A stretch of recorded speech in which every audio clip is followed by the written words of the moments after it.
Hola y bienvenidos a Amores Patos. Hi, welcome to Amores Patos. I'm your host, Anna. And I'm your host, Faby. This is a podcast where two best friends get together and talk about Duck facts, duck lore, the richest duck in the world, and DuckTales.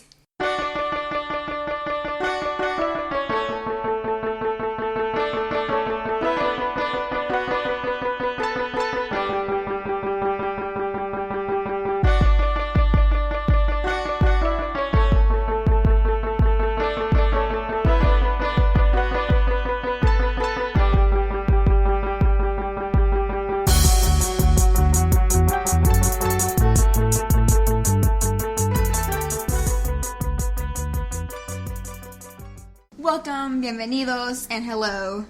I forgot other welcome words to our recap and review of Season 1, Episode 23, The Richest Duck in the World. How you doing, Faby? I'm alright. It's really late. I start school so again late. tomorrow, and I don't know. Yeah, we started late. That's on us. That is on us. We had a great non-recorded conversation. We did, so we can get right into the episode this time. Yeah, because sometimes that's what happens. We don't we message each other, but then we'll have our own conversations. Yeah, in person or over video chat. Yeah, and then I'll realize oh yeah, this is a podcast. Yes, right. We're supposed to talk about ducks here. But yeah, we really like this episode, so we're very excited to get into it. I've cried every single time that I watch this episode, except this time, but I was preoccupied with notes. Yeah, I was eating dinner while watching it. So, but yeah, no, this episode gets me. And there's lots of lore, so I'm very excited to get into that, because, I'm all about that sweet duck lore. Alright, so the story for this episode is by Frank Angonis, Madison Bateman, Colleen Evanson, Cushion Miguelhaze, and Bob Snow. It was written by Madison Bateman. The storyboards are by Stephanie Gonzaga, Von Tada, and Brandon Warren, and it was directed by Matthew Humphreys. Our watches, you know how it goes. We got our Max Goof watch. No more Maxie the Geek, no more Goof of the Week. Which is a no. We got our Matilda McDuck watch. I do have hopes for Season 3, because I must. It's my last hope, maybe. You just literally made me sad saying that it's your last hope. Try not to think about it. Mm-hmm. But our special boy, like I said, who has had less appearances than Vacation Van Honk. I will not explain who that is at this time. Look him up yourself. I explain enough characters for you. Wait, you got a nice little place here. Only hotel, I'm never stay inside. Oh no. And is he here? Oh, no, he's not. Sorry. No, he's not. We get so caught up in the name, in the joke of the name, that we forget to declare whether he's here or not. We have to explain that he's not here. No, I swear, he's going to actually show up in the background, and I'm not going to notice, because I'm not actually looking for him. I'm telling you, the character he's going to be right next to is going to be called Anna. That's just going to be... He's going to look directly at the screen, and you'll say my name. That's how I'll know. Stupid. And then, you'll probably know. You may just completely miss it anyway. I might just miss it anyway. But, with that, it is now time for the game show within our podcast. It is now time for Duck or False.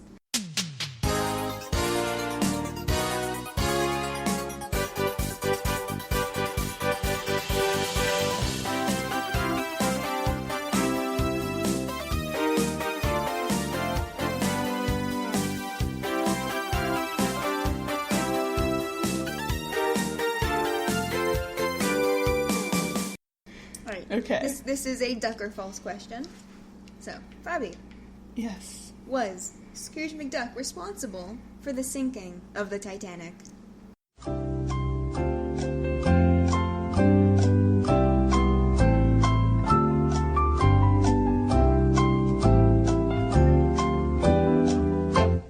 to say duck. Just truth. Yes. He was. I will elaborate on that later. Because it's plot relevant. But yes. I'm going to blame it on him. Let's say yeah. If I'm remembering my lore correctly, then yeah. Yes, I'll explain more, but it's basically his fault. Yeah. One of the greatest seafaring catastrophes of our age. It's his fault. I'm like, we're not laughing at the Titanic. I'm laughing at the ridiculousness of that statement. Like, Scrooge McDuck was a cause of why the Titanic sank. He was the reason. He was the reason. We'll explain more later. Sizzle. Let that simmer, yes. So we open up in Mozambique with the duck with the bird pun, of course. Yes. Probably around somewhere in the 1960s. Because we keep getting, like, just 1960 a bunch, and I'm like, there's no way all these things happened in 1 year. Probably. 1960s, it was popping for Scrooge. He became a spy. He created his own worst enemy. Yeah. Glomgold by being a little bitch. I rewatched that recently because there's nothing else to do in my spring break. Yes. And it still made me really mad. It makes me so mad. Holy shit. Like, he doesn't even pay Glomgold what he owes him. Exactly. Or more, because he's like a poor kid in South Africa somewhere. Yeah. And he's like, oh, I'll give you this American dime? Yeah, we'll get into that. We'll get into that.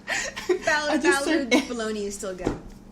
Yes. I just sent Anna a picture of Scrooge and it just said the word bitch on it. And she was already asleep, so she woke up to that. Oh my god, no. This all 1960 Scrooge has this very high bitch energy. Oh yeah. Yeah. And it's fun. Also, his outfit is great. I love his outfit. It's great. Like, oh my god. I love that whenever we go back to the 1960s, we get his great outfit. The fucking turtleneck, bowler hat. The belt is... The belt is what really kills me. It ties it together. It really does.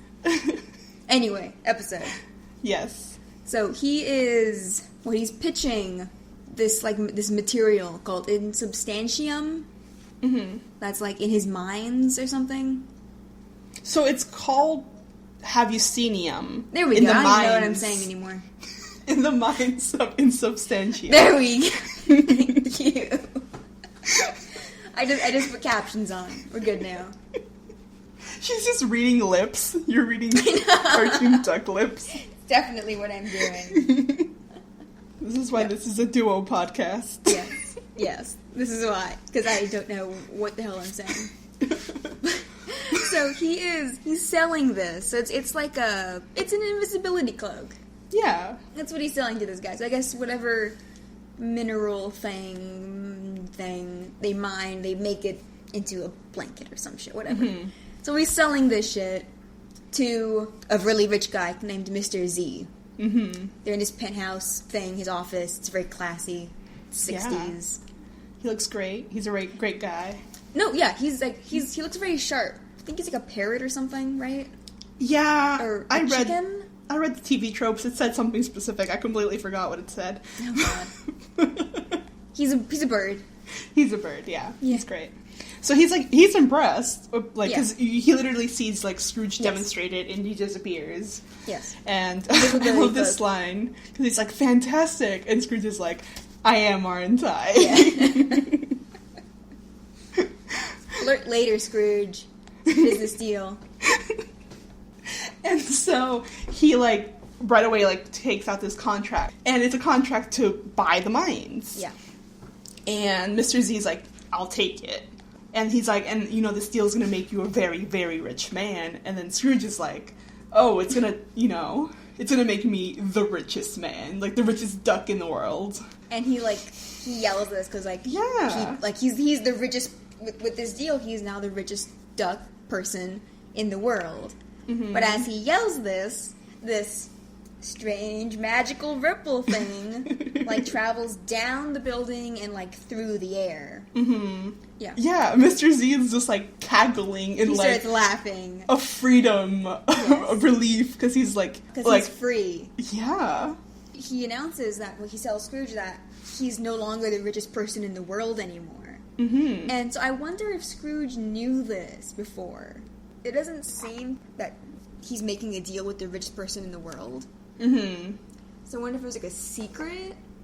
Maybe. I think it was the richest, because it's the 60s, like... You don't know how much money people have. Yeah. So probably, I don't know, actually. Yeah. But so Mr. Z was the richest person before. Mm-hmm. But he's now relieved that it's not him. Yeah. Because of the curse. Because of the curse. Because Scrooge is like, oh, well, I'm glad you're happy for me. And Mr. Z is like, no, like, I'm not the richest person in the world. The curse is over. I'm good. Yeah, and Scrooge is like, what's the curse? Yes. And that's when they recite the little, the little rhyme thing. Yeah, it's, he cannot be bought, he cannot be fought. The riches you've got, your life will be fraught until you've earned the one thing you have not. Yeah. And Scrooge is like, who's him? Yeah. And it's like, the Bombi. Yeah. And he's like, no take backs, bye! This deal will make you a very rich man, Mr. McDuck. No, Mr. Z. This deal officially makes me the richest duck in the world! I'm glad you're so happy for me. I'm no longer the richest person in the world! The curse is over! Sorry, what's this about a curse? The curse that follows the richest person on Earth. He cannot be bought. He cannot be fought. Though riches you've got, your life will be fraught until you have earned the one thing you have not. Who is he? The Bombi. Good luck, no takebacks. And then he uses the invisibility blanket, cloak, whatever. I read Harry Potter. I have not. I took a class on it. That's how much I should know Harry Potter. I took a class and I hated Harry Potter more than ever after taking this class. I love it.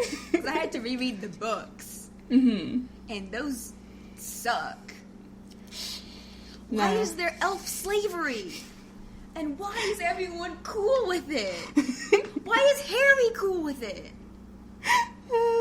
I'm not over a lot of that. Yeah, I used to be, like, not into it to be, like, a contrarian. Yeah. But now I really have no interest in, like... No, I was into them when I was, like, Yeah. I read them, like, in middle school, I think. Mm-hmm. But I didn't know any better. I was in middle school. Now I read them and I'm like, damn, Snape sucks. Yeah. From what I've heard. Anyway. Scrooge is being kind of like a cute idiot and dancing. Yeah, because he's like, oh, I was just warned about a horrendous curse, apparently, but, I'm whatever. the richest duck. Yeah, so he's like, who gives a shit? I'm the richest now. And she does a little fucking dance. We hear, like, some ominous thudding against the building, and he goes to check it out, like, what the hell? And we hear a very ominous voice calling for him. Yeah, the richest. Yes. Who needs luck when you're the richest duck, and the richest duck is me? Riches. And then we go to the intro. Yay! Which is the one show intro that I will never skip. Disney Yeah, Plus is like, like, skip intro, and I'm like, Yeah. no thank you. Hold on. Yeah, this and the original DuckTales theme, when I need, like, a piece of audio from, like, an old episode, I'll just let the theme play through. Yeah. It's so good. No, like, I miss, like, the trumpets. I feel like the trumpets are so key to the original. Yes. Yeah. Which I do love this version with Felicia Barden, I think that's who sings it. The DuckTales theme and the first drop on Pirates of the Caribbean are the only times I can feel genuine joy. I want to go to Disneyland. Why are you reminding me? Okay, so once we go back to the manor, Yes. mansion, whatever, the big house. This is like a direct follow-up to Glomtails. Yeah. So we have Scrooge coming into, like, the dining room or whatever. And Louie greets him with, like, oh, Uncle Scrooge, thanks for coming. And he's, to the side of him are Allison and Manny. Which I'm like, Manny, again, why are you here? But I appreciate it. Like, I guess, sure. Why did you get... Yeah. Yeah. Is he the muscle? I don't understand. I don't know why he's here. Like, don't get me wrong, I love and appreciate Manny. Yes. I never thought I would say that in my life. But he's very willing, like, to be a part of things. Yeah. So good for him. He's terrible to look at for too long, but yeah. Okay, yeah. The realization that, like, his head is in his head freaks me out. Yeah. Anyways. And Louie very helpfully reminds Scrooge and the viewer that of the bet that Scrooge made with Glomgold and that Louie took advantage of to gain all the fortune. Gain all fortune by conning Glomgold. And Scrooge very sassily is like, yeah, like, it was yesterday. Of course I remember. And so Louie's kind of like, he's kind of edging around the issue. Because he's like, yeah, you know, like, Uncle Scrooge, you said that. Because they sit down on opposite sides of the table. And he's like, oh, you know, Uncle Scrooge, you said that one day I'd be a bigger billionaire than you are. And, you know, like, well, the day's today. I'm not giving back your giving back your fortune. Yeah, he wants to keep it in order to become the richest duck in the world. Mm-hmm. And we didn't mention he's wearing, he still has his, like, his hoodie, but he's wearing, like, a green shirt and tie underneath it, which I thought was a nice touch. It's cute. We said Allison's here, right? Yes. Allison's. I love and appreciate her. Same. And she needs some good vacation time. Yes, she does. But so he announces this, and Scrooge just starts laughing. So, do you remember that bet that you made with Glomgold where the winner won the loser's fortune, and technically I won both your fortunes so that I could give it back to you? It was yesterday. You said I'd be a bigger billionaire than you are one day, and, well, today is a day, and... What are you trying to say, lad? I'm keeping it all so I can be the richest duck in the world! You are going to be the richest duck in the world! Yes, They all kind of cower, like, Allison and Manny included. Yeah. They're like, oh. And waiting for Scrooge to, like, blow up. Yeah. But no, he starts laughing because Louie is going to be in charge of this, like, I think as Scrooge says, a complex international conglomeration. Yeah. Because, you know, making fun of Louie, like, you hate hard work. There's no way, like, you're going to last, like, more than a day doing this. Like, I'll be here when you decide to give back my company. And he just leaves. Yeah, he's, like, literally, like, have fun, and he, like, he leaves. I mean, yeah. I mean, he is justified. I think even without the Bombi stuff, I think Louie would have given it back no matter what. Because there was a point he would have had to start taking it seriously. Yeah. And then he'd be sunk. Because he's like 11. Exactly. It's still very much childlike. Well, he's still obviously very much in the, I have all of this money. Not like, own all these companies and all of these people are, like, counting on me, you know? Yeah. And even then, like, now it's even double, triple the size with Glomgold shit, too. How does that even work? Like, if these two, so Scrooge and Glomgold make a bet. Yes. And so now all of the companies Glomgold owes, all his employees are like, fuck, I mean, I guess we work for Scrooge now? Okay, there's no way Glomgold has a board of directors. He would have killed or fired them all. His board of directors were probably sharks, like... Oh, beautiful, thank you. Yes, thank you, yes. Poor Allison. I'm just wondering how Glomgold Industries ran before Allison showed up. Very, very poorly. I guess. I mean, no, because he was the second richest. That's true. He must have something in there, in that hollow head of his. Yeah, something's rattling around in there, I guess. But, Anyway, and this episode, we get a little bit of a glimpse into what Scrooge's life is like when he's not adventuring, just what the life of a very rich, successful billionaire is like. Yeah. And it's extremely busy. Yeah. So that was fun. Like, I know original DuckTales, we only got little glimpses of what Scrooge's life was like, about beyond him selling entire factories and leaving the workers penniless. Besides that, is it Allowance Day that they convince Scrooge it's the next day? And it affects the entire world, like international markets and like the Dow and like everything. Because no one's brave enough to correct Scrooge. Yes, to correct Scrooge, because they convince Scrooge that it's Saturday or that it was Saturday. Mm-hmm. Whatever, something like that it's a day after what it actually is. Mm-hmm. In order to get their allowance a day early. Yeah. Because they want bikes or some shit. I forget what they want. Something. Either bikes or ice cream. It has to be bikes, because it's something expensive. Right? Probably. And they change Scrooge's calendar. They, like, pretend to be the radio announcer saying that it's a beautiful Saturday morning or something. And Scrooge's board of directors, the only time we ever see them, they're like you said, they're too afraid to correct him, and so it throws the whole world out of whack, because the richest person in the world says it's a different day than it actually is. What day do you think this is? Correct me if I'm wrong, sir, but I get the distinct impression you're indicating that today is, Saturday? That's because it is Saturday, you idiots. Saturday, yes. Oh, yes, I knew that. How can you run my companies if you don't even know what day it is? I assure you, I knew today was Saturday, Mr. McDuck. I knew it. It's just that I've been so busy, I haven't had time to prepare my report. Well, you better make time, all of you. Get your schedules back on track, or else. Saturday? That's right, which means all these Friday memos are late. Saturday? That's right. We're a day behind. So double the speed on those conveyor belts. You want to argue with Scrooge? Be my guest. Since when has Mr. McDuck ever been wrong about a date? I don't know. Does anybody really know what day it is? Does anybody really care? And then I think Fenton and Scrooge almost die at the end because of this, right?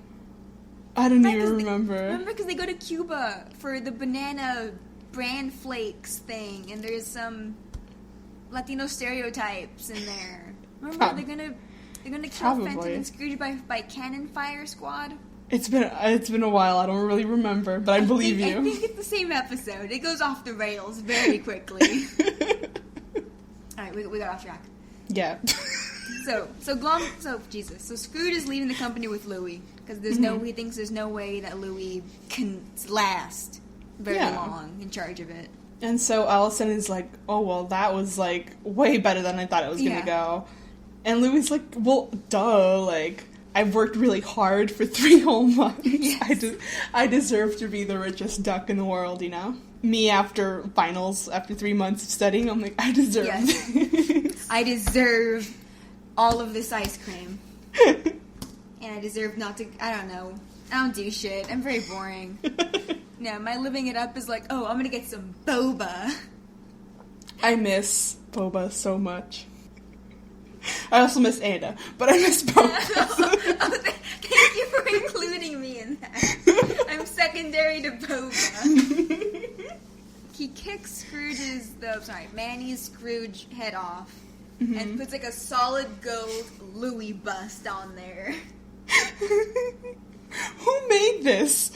Oh my god. How heavy is this? Oh my god, you're right. Fuck, I don't even know. God. He sent like a model of his head to some gold guys. It's horrifying. It's awful. It's worse than the Scrooge head somehow. Because it's like, I mean, you know the little duck kid heads. They're so square. It's so small and square.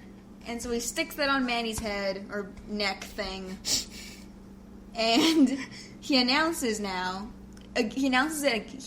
that he's the richest duck in the world, but this time he actually is. Yeah. since he's not giving the money back to Scrooge, and we get that same magical ripple effect. Yeah. So, insert ominous dun dun dun. And so now we go back to Della. Yes. Who gets her own B-plot. She does, and we don't hate it for once, so that's nice. We sometimes can't stand the B-plot. I know. I just got terra firma back. Well, that was the whole episode that I really couldn't stand. The Caballeros thing with Oh yeah, I rewatched that and I still could not stand through it. I literally I skipped through anything with the kids because it's like, okay, phones, don't use phones, okay. So to skip through all that. So it's Della, and we see her that she has her little like camera radio signal. Yeah, she's like jury-rigged transmitter thing to send a message to the moon. Yeah. Because as we saw in the Golden Spear, before she knew that Lunaris was evil and was planning on betraying her, all the Moonliners were supposed to follow her. Yeah. They were supposed to build ships and follow her to Earth to visit, to hang out. Mm-hmm. But they have not arrived, and she has not heard anything from them. Yeah, she's like, oh, I thought you'd be here by now. She's like, I stocked up the fridge. I got air mattresses for everyone. Oh, we didn't mention she's in Donald's houseboat. That's right. And she's like, I even got you, Penny, something special. And she brings out this, like, the martial arts dummy. Yeah, like a sparring thing. And she sticks a picture of herself on it. Yeah.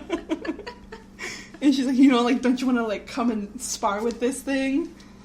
And she brings in the kids, Huey, Dewey, and Webby, because she couldn't find Louie because his assistant said he was in a complex business deal. I love that she's fine with Louie keeping like all of the money in the world. Like she's chill with it. She's like, whatever. Yeah. I know it's Uncle Scrooge's, but eh. Like my thought was like she's like, I got my development with my son. Time for Scrooge to deal with him. So she's like, yeah, like these are my kids, Huey, Dewey, and here's their lovely, violent, charmingly violent best friend, Webby. She's their you, and then Webby flips Dewey over. Yeah, she throws him on the ground. And I think Dewey dabs, after this. In a little bit. Yeah. Because Huey's like, oh, what is this little setup you got here? And she's like, I'm sending a message to the moon. And that's when Dewey's like, oh my god, this is being sent out to the galaxy. I gotta put on my best moves. Yeah, he starts dancing. It's cute. And then he dabs. And so Della explains to Huey that she's been sending them transmissions like she sent them. Mm-hmm. And, the ones that she'd been sending for 10 years that they never received. Yeah, she's like, like, the hours of, like, heartfelt lessons that, were the reason I was, like, holding on. Yeah. And, like, Huey just kind of looks at her like, we did not get that. Yeah. And she turns around like, that's cool. It's fine. It's totally cool. Oh, no. That is fucked up. That's when I remembered again, like, there's so much she still, like, doesn't know. Because, like, looking back at whatever happened to Della Duck, she then thought that the kids would be raised by Donald and Scrooge. Yeah. And since that subject hasn't been broached at all, the fact that it was just Donald and that the kids didn't know Scrooge until really recently, I wonder if they'll get into that since season 3, like the greater aspect of the consequences of her leaving. Yeah, I hope so. I hope so, because we're finally gonna have Della and Donald interaction for the first time in existence. I'm so hyped for that. Yeah, that'll be really cool. But yeah, I hope so, because I feel like that's such a big thing. Yeah, we'll see. And we see Dewey climbs up on the table to get closer to the camera, but then he knocks it over. Yeah. And so Della's like, shit, I don't even have a camera, and now I can't even send a message to the moon at all, Yeah. And she's like wondering, like, oh, if only we knew someone with, like, camera or, like, TV equipment, and, like, Dewey starts, like, vibrating with, like, excitement. Yes. And she's like, what's happening? And Huey and Webby are like, oh, no stopping it now. And as Dewey keeps yelling, Della's like, Stop what? And here we go to Dewey Tonight. Yay. In space. Now I've got no camera and no way to get a message to the moon. If only we knew someone with camera equipment, or a TV setup, or... Oh, no. What? What did I say? There's no stopping it now. Stopping what now? Live from Earth, it's the first ever intergalactic episode of Dewey Tonight! And one of his little pictures is like him in like a astronaut outfit and everything. And then like the set falling behind him. Yeah. Which is cute. Oh my god. Yeah, and so Della's like, oh, so this is what they meant. Cause she's sitting in like with the set and everything. Yeah. I'm like, that's adorable. It's really cute. So we go to the money bin, which is under new management. I know. And we see like a shot of a crane? Yeah. I don't know what they're called. Removing the trademark signature S $sign. And putting on, and just like dumping it into the ocean. Yeah, he just drops it in the ocean. And it puts the pound symbol, right? Yeah, it's like the British pound. It looks like it's an L now. Yeah, it's an L. And we see that Louie was taking a swim in the money bin. Yeah. And Allison was waiting for him. She was telling him his schedule. Because, he's the richest person in the world and head of McDuck Industries, which is, Yeah. And so he has like a meeting with the Prime Minister of Denmark and all kinds of stuff, and Louie's ignoring her as he comes in. Yeah, because she's like telling him like, oh, you're 9 o'clock, whatever. She's like, she like looks at him and like he's wearing a really bright like emerald studded shorts. And Louie's like, oh yeah, like emeralds are the gentleman's gem. Yeah. You gotta dress for success. And I'm so successful now. And then he like, because he like goes around like a changing little... Yeah, the little changing screen. Yeah, the screen. And he's like, oh, like, Allison, send out a memo. Everyone needs to be wearing emeralds. Allison's like, yeah, sure. Anyway. Because he's not taking it seriously, because he's alone. Oh, no. Yeah. And so she's trying to, like, actually get him to follow a schedule, and he has meetings to go to. He has to be... Like, she starts listing all his meetings. Like, a check-in, he has, like, to ring the opening bell at NASQuack. I thought that was a fun pun. He like, his schedule, this is barely, like, 9 o'clock, and he's already doing all of these things, Scrooge's schedule is packed. Yeah, holy shit, yeah. And Louie's talking about how he wishes he was, like, a little bit more comfortable in this big desk. Yes. He wishes there was something to put his feet on. A camera crew shows up. Yeah, he snaps his fingers, and, like, from out behind the desk in, like, potted plants, a camera crew emerges and starts setting up. Yeah. And Allison's like, what's going on? It's the greatest reunion in television history. Because I realized this was way back in the Outlaw Scrooge McDuck. Mm-hmm. That Randy and Johnny split up. Yeah. Yeah, that was a while back. Where they killed a man with an ottoman. Canonically killed the man. Frank confirmed that man did die. He died. He was dragged into the depths of an ottoman. What a way to go. It made me think of, like, the funeral industry in Duckburg. And how they're like, one day we'll get Scrooge McDuck. It's waiting. It's like generations go by. Yeah. Like, one day we'll get him. Imagine when they thought he died, but it was just like a copy. Oh, that's right. Oh my god. Scrooge is never gonna die. He's never gonna die. He's too stubborn too. Yes. He's explaining that. So how I think Randy left the show because he was too handsome, and Johnny never got over the betrayal. And like, so Johnny's like, I swore I'd never work for him again, not for all the money in the world. And Louie's like, I'll give you $100 million. And Allison, what? And so obviously, they're gonna do it. Yeah. They're like, fuck yeah, holy shit. What's happening? The greatest reunion in television history! Randy, Johnny. You see, Randy thought he was too handsome to build ottomans on their reality show, and Johnny never got over his brother's betrayal. I swore I'd never work with him again. Not for all the money in the world. I'll give you $100 million. What? Let's get tufting! We have a little montage. We see Louie's Mo Money, No Problems playlist. 10 seconds of that. Yeah. Maybe less. It's cute. Before, the board wants to see him. Yeah, it's just a montage of them, like, stapling the upholstery and then him signing the $100 million Oh my God. check. Wowza. Oh, God. And so, yeah, we see the board of directors. We haven't seen them in a bit. We haven't. Alright, I think, it's been a while since we saw them. Really? Actually, no, that's a lie.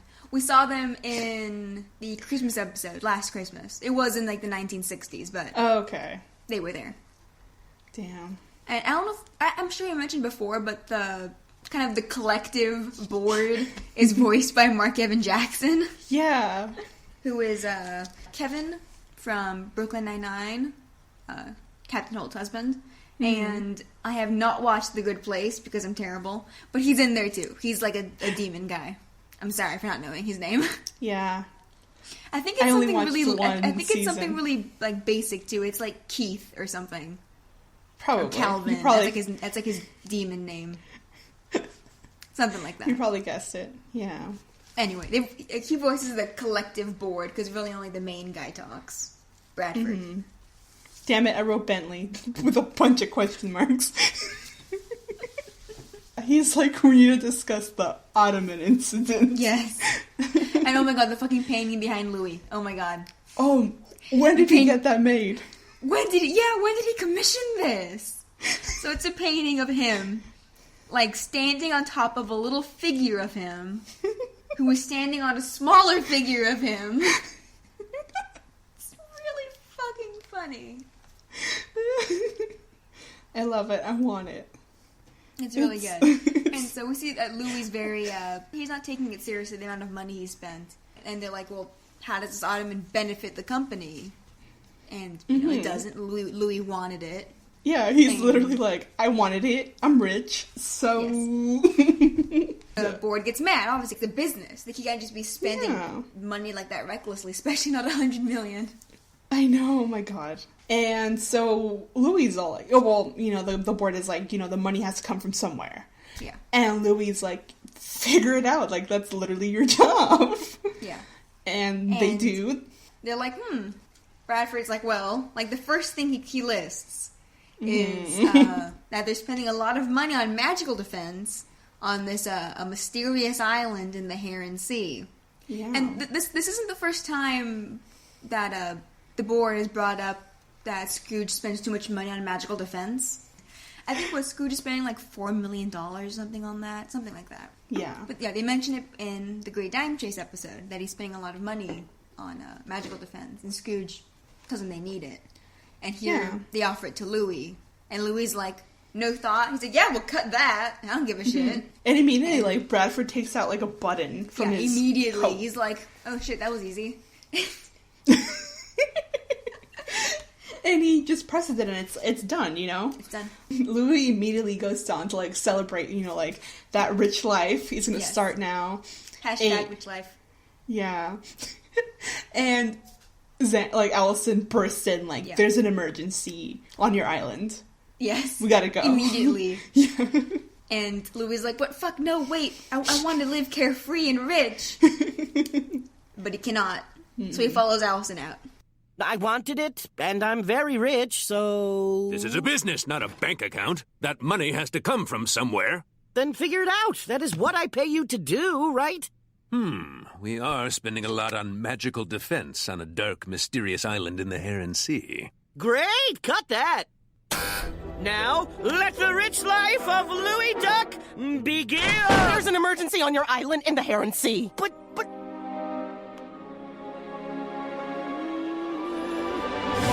Fine, but when I get back, I am going to live it up! And so we go to Scrooge, who, you know, if Louie's gonna take his job, then he's gonna embody Louie and just chill, you know? Be as lazy as him. He's gonna watch some TV. Yeah. Till Louie decides to give back the company. Yeah. And so he turns it on and he's like, the TV's gonna help me get my mind off. He's like, is that my office? Yeah. It immediately opens up to Ottoman Empire. And immediately he's like, what the hell?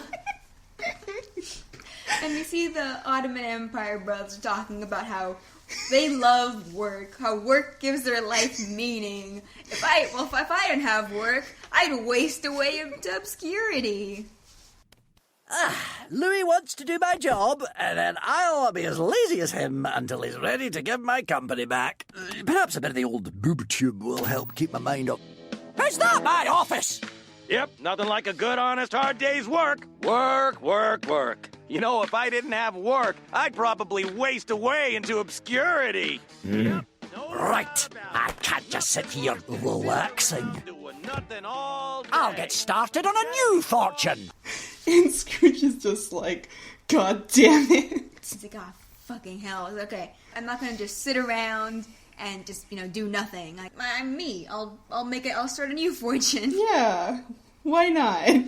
Why not? In a day. Yeah, and I'm just like, sit down, old man. Yeah, I'm like, just take a break. Like, if Louie hadn't gone and done all this shit, he would have come back at some point. After spending an insane amount of money. But on an ottoman. On an ottoman, and then wasting way more, for sure. He's gotta go be productive. Yes, he's gotta go be productive. He can't just sit around. He's never done that, I don't think.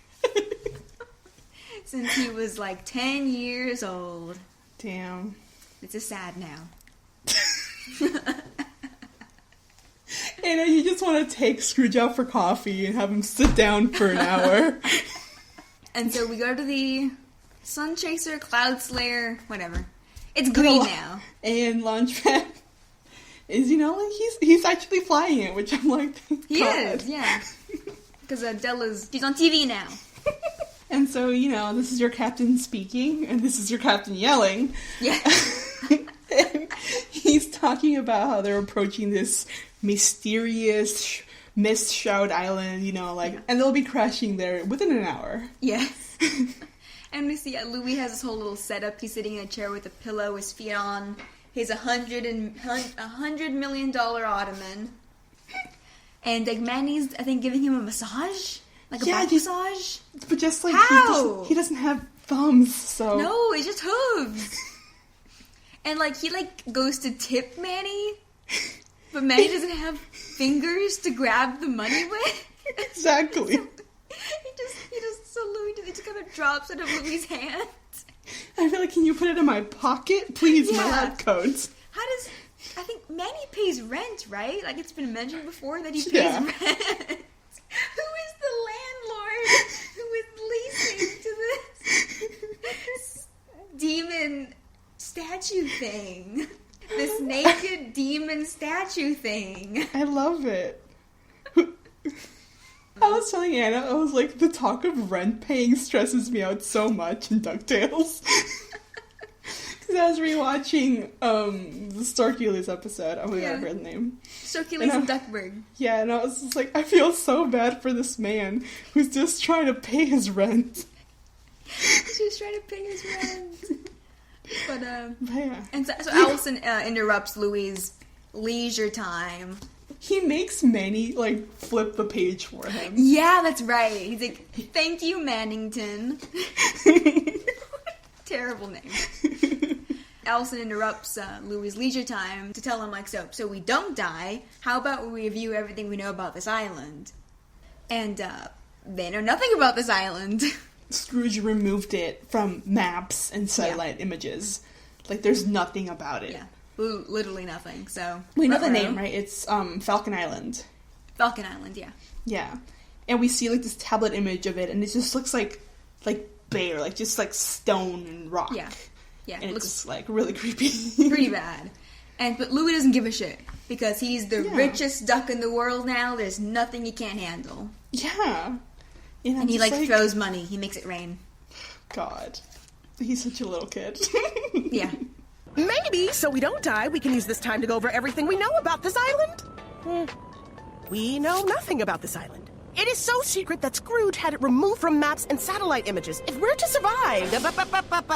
Allison, quit worrying. There's nothing on this island that I can't handle. I am the richest duck in the world! Woo-hoo-woo!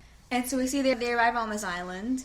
It's pretty spooky. Like I said, it is like a plateau kind of thing. It's flat. Yeah, on top. Like there's these like pillars, kind of like a stone. Yeah, they're basaltic columns. I looked it Yeah. up because I wanted to know what they were. Yeah. Basalt columns. They're formed from basaltic lava cooling, and they form like in hexagonal shapes like that. Mm-hmm. We saw rocks like these in Iceland. I was literally gonna say that, but I was like, how many times can we mention our trip to Iceland? We'll bring it up for the right time. We went to fucking Iceland. We sort of stole some stuff, some duck stuff from an Airbnb.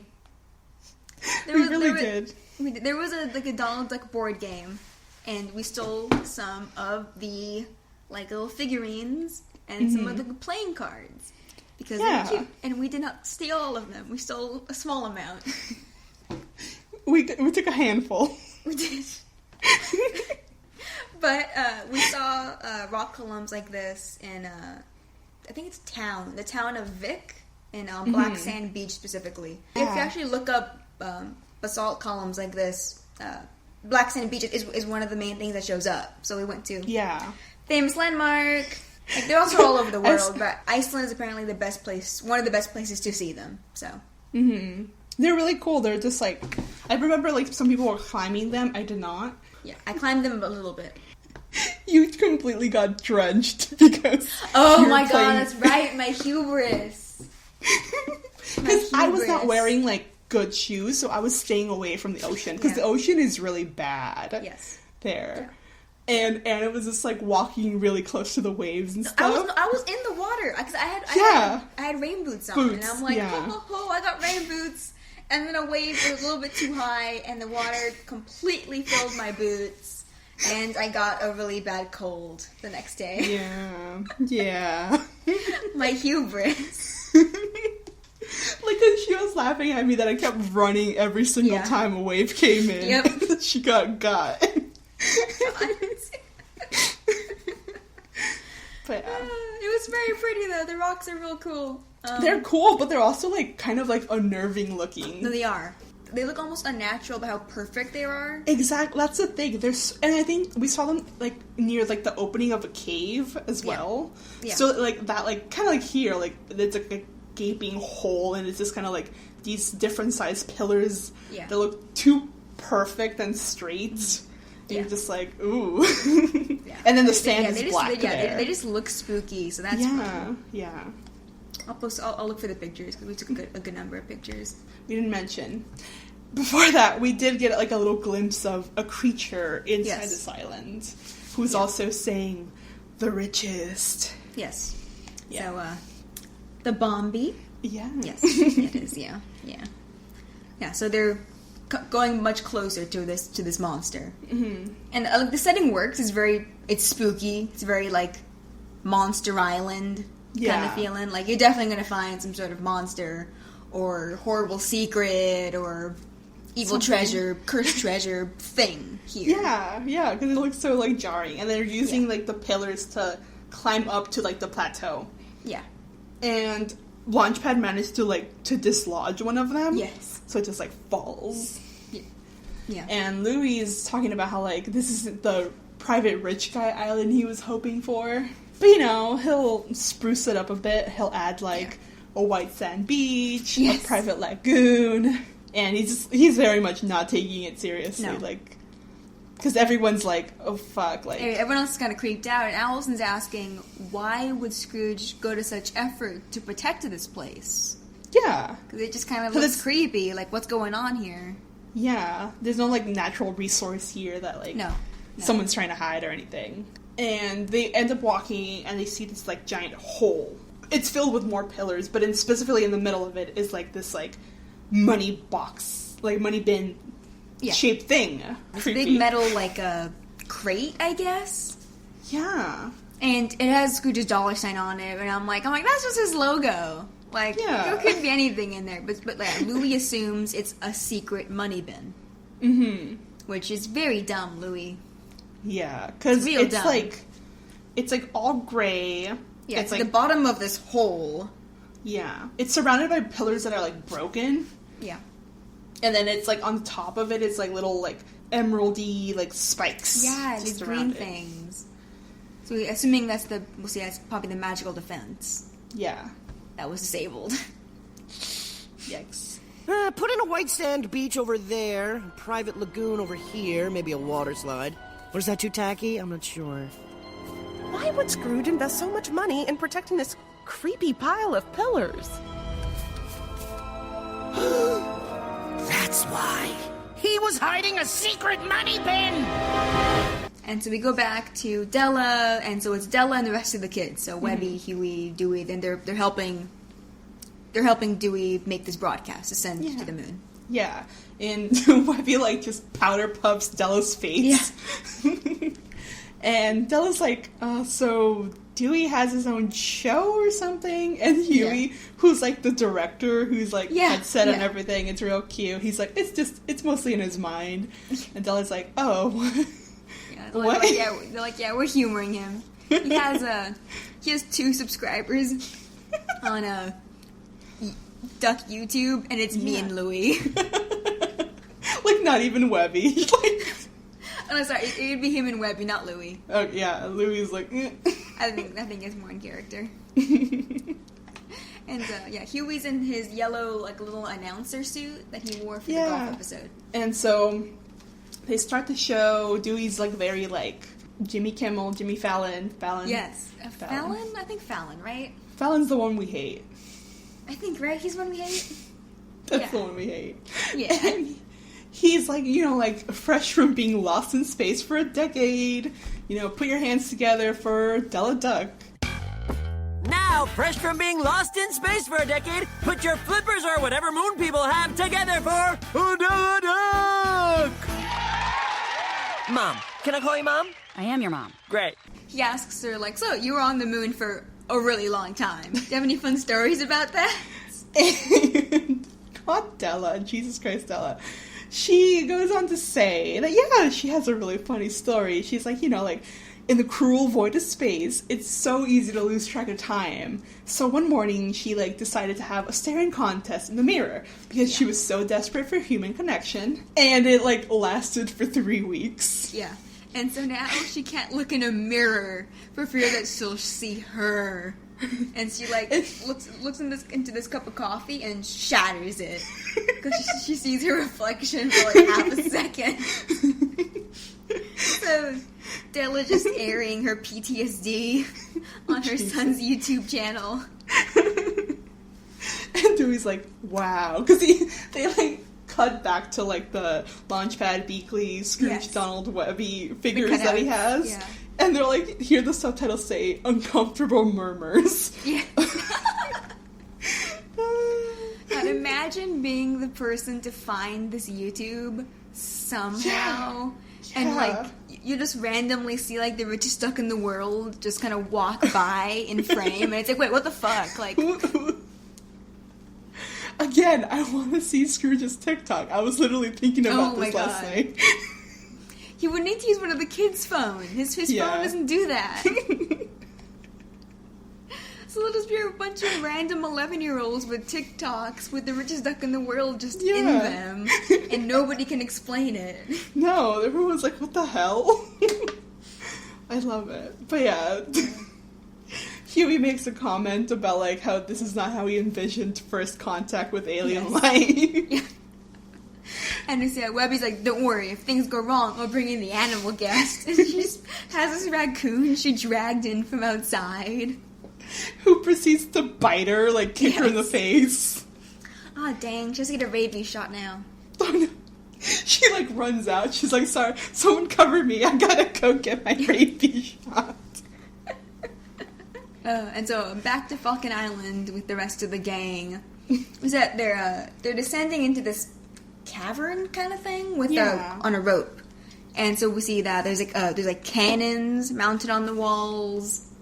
And like Launchpad is the one that like kind of notices them. Yeah, he's the one that notices them. The cannons and then the glowing green gems, assumingly the magical defense. Mm-hmm. And it's huge. Like, it looks really kind of small, obviously, when you're looking from it from down. It's like this huge thing, and Louie's like, wow, like, I have even more money than I thought, like, with all the, like, this treasure that's in here, you know? Yeah. And Launchpad's the one that points out that there's a lot of things here to keep people out. Mm-hmm. And Manny tries his best to, you know, banter a bit and warn them, like, because he, like, signs out, like, you know, or keeps something in. Yeah. But no one understands his little Morse code tapping, but nobody understands him. And so they just elect to move on. Yeah. And so they go to see, because Louie, who wants to see his beautiful bin. Yes. And that's when they realize that there's, like, a gaping hole in the side of it. Yeah. Like, something's burst out of this thing. There's, like, a dangling chain. Like, something was being chained up inside. And I'm like, Louie, you're so stupid. Something very obviously busted out of that. Yeah.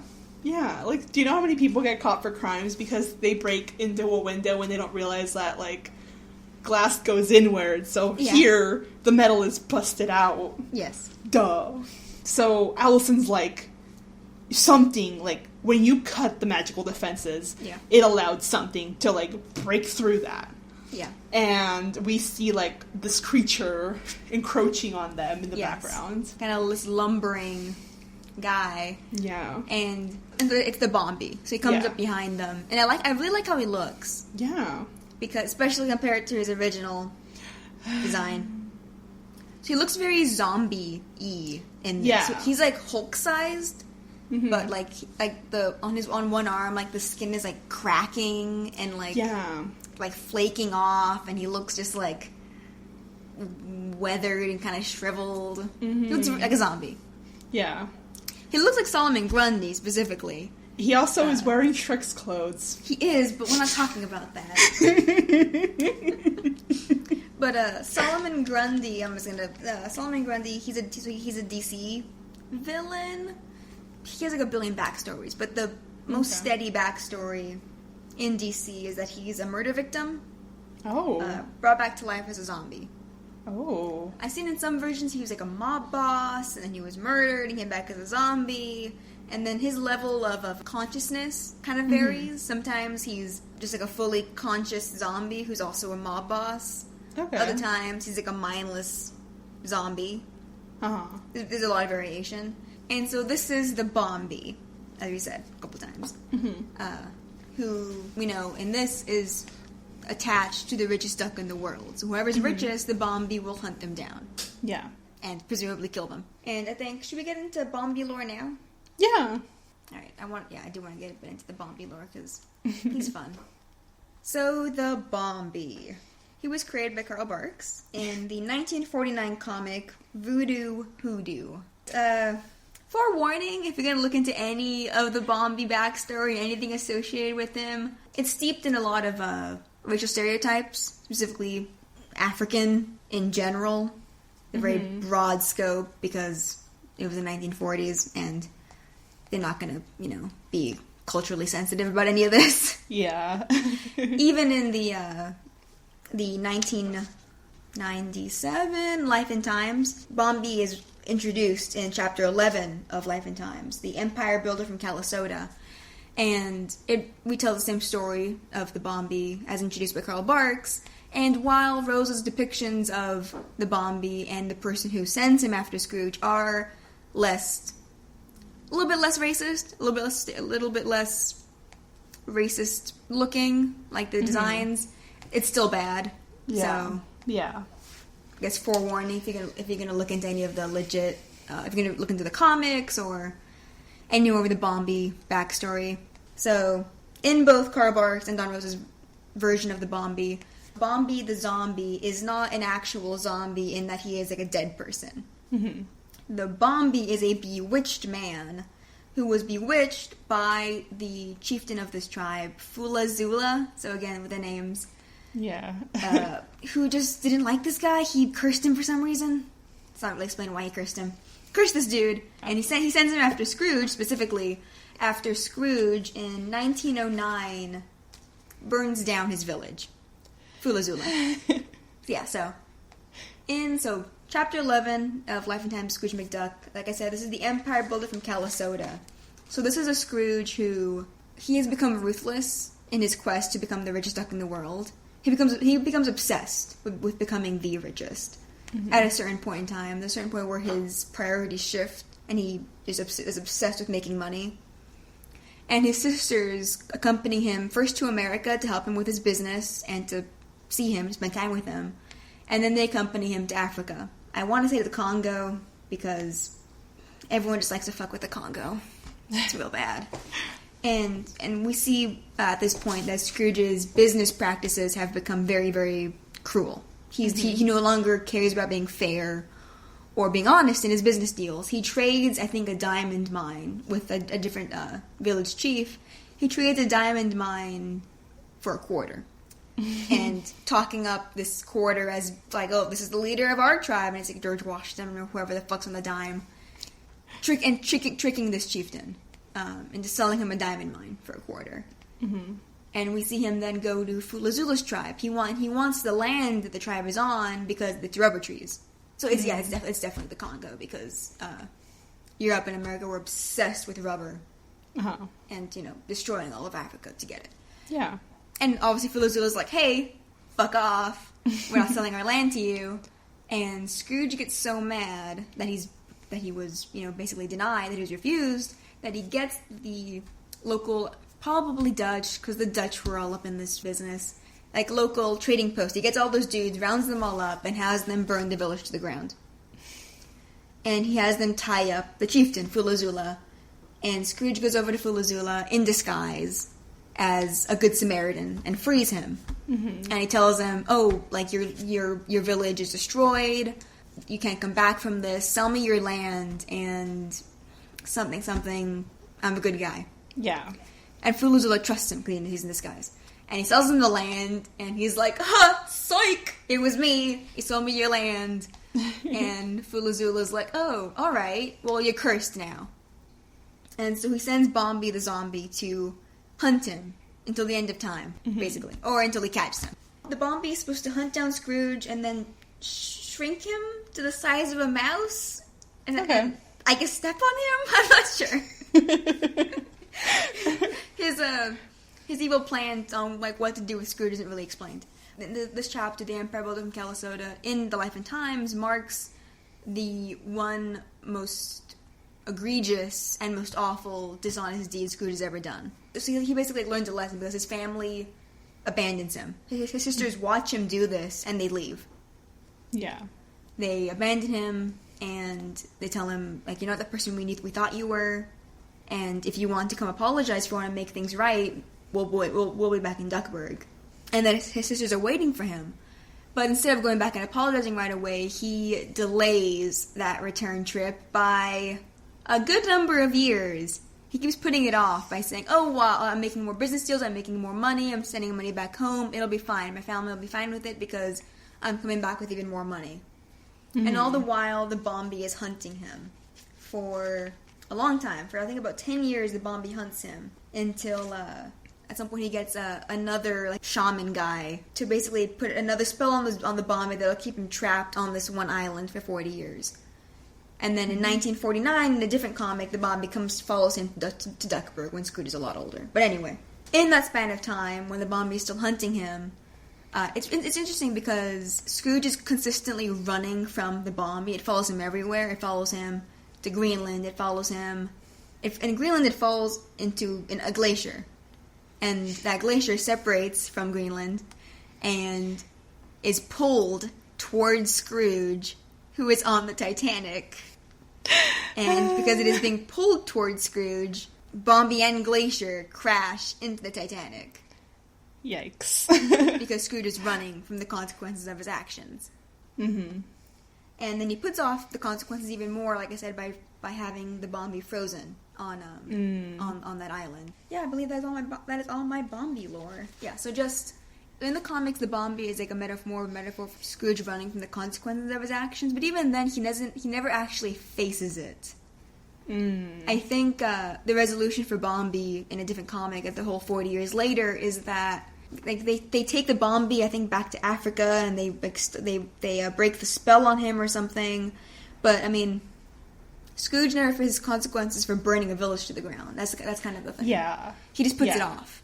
He keeps putting it off and putting it off. Here, it's different. It's not Scrooge having committed some horrible sin.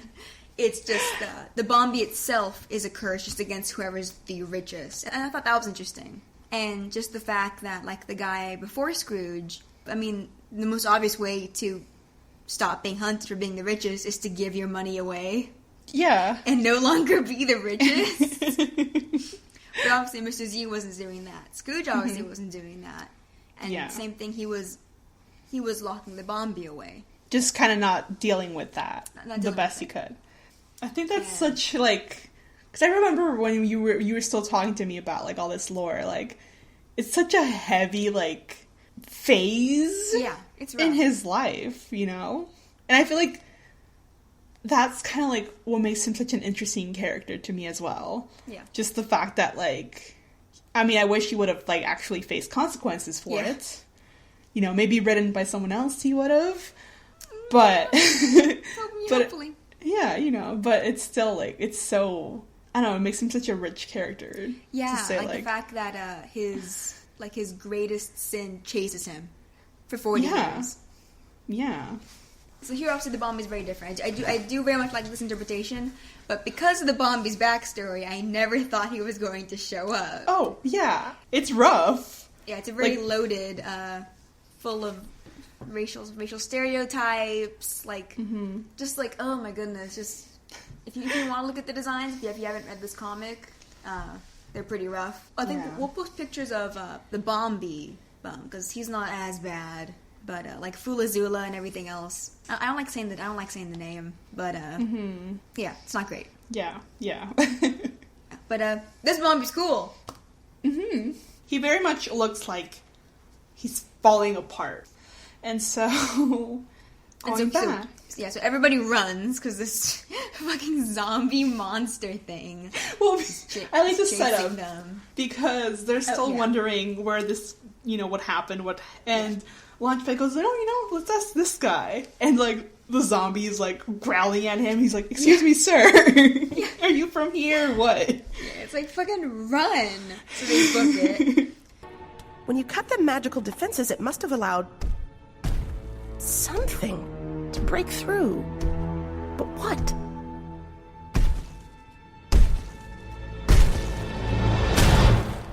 Let's ask this guy. Excuse me, sir. Are you from around here, or...? And Louie is like, what was that? Because they run.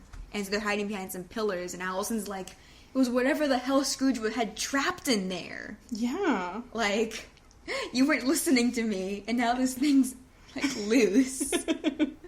And so Louie, he's still very much, like, he's afraid, but he still very much believes that, like, being the richest duck in the world is gonna fix the problem. Yeah. So he literally, like, you know, the one thing that the zombie Bombi is saying is, like, richest. Yeah. And he actually goes behind Louie, and Louie kind of faces him, but in a very, like...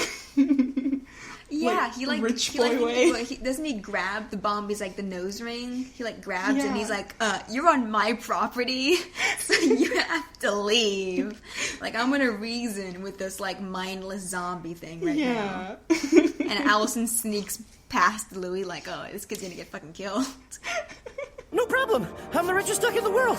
I got this. Richest.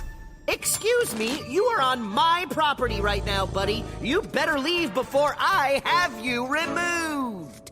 And he's still like, I feel you need to watch it because our descriptions are only going to be so good. Yeah. And he like, Louie makes it up onto a pillar and he's like, look, I'll give you like $1 million to leave. And he's literally like making it right. Yeah, he's throwing money at the Bombi. And no, it's a zombie. And so, and Louie's like, I'll give you anything. I'll give you $1 million. I'll give you a plane. I'll give you a horse thing. Manny stops. Oh, what? Excuse me? And so Louie's like, he's yelling at everyone else to help save him because he's too rich to die. Yeah. And a launch pad. I'll save you, Louie McD. Yeah. And he, like, tries to go for it, but he gets, like, completely knocked out. He, like... Oh, no, yeah, the bomb just bats him into a wall. Yeah. And so he's unconscious, presumably.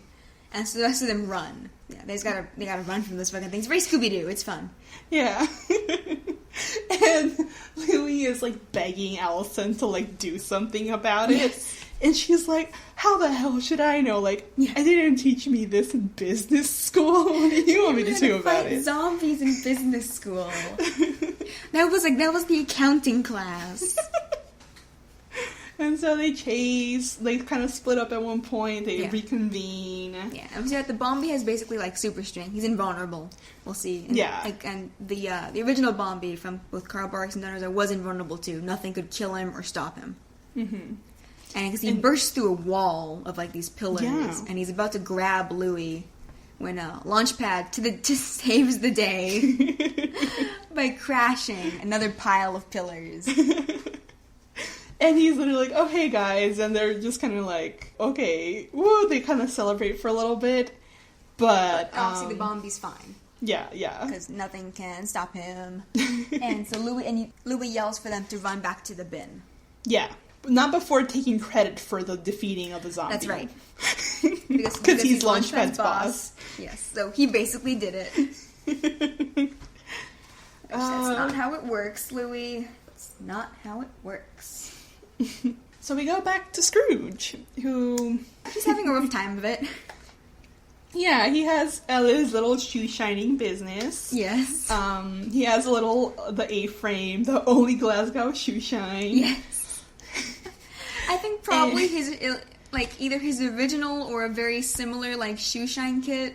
Yeah, because the kit says for 5 pence. Yeah. Is that even a form of currency they still use? I think so. It's like their pennies. I don't know British money. And he's, talking himself up. He's like, I'm Scrooge McDuck. I'll earn my fortune back in no time. And he starts to offer people that are walking by. Yeah. A shoe shine. He's like on a busy thoroughfare kind of thing. Yeah. And so he's offering like a lot of business people are walking by. Yeah.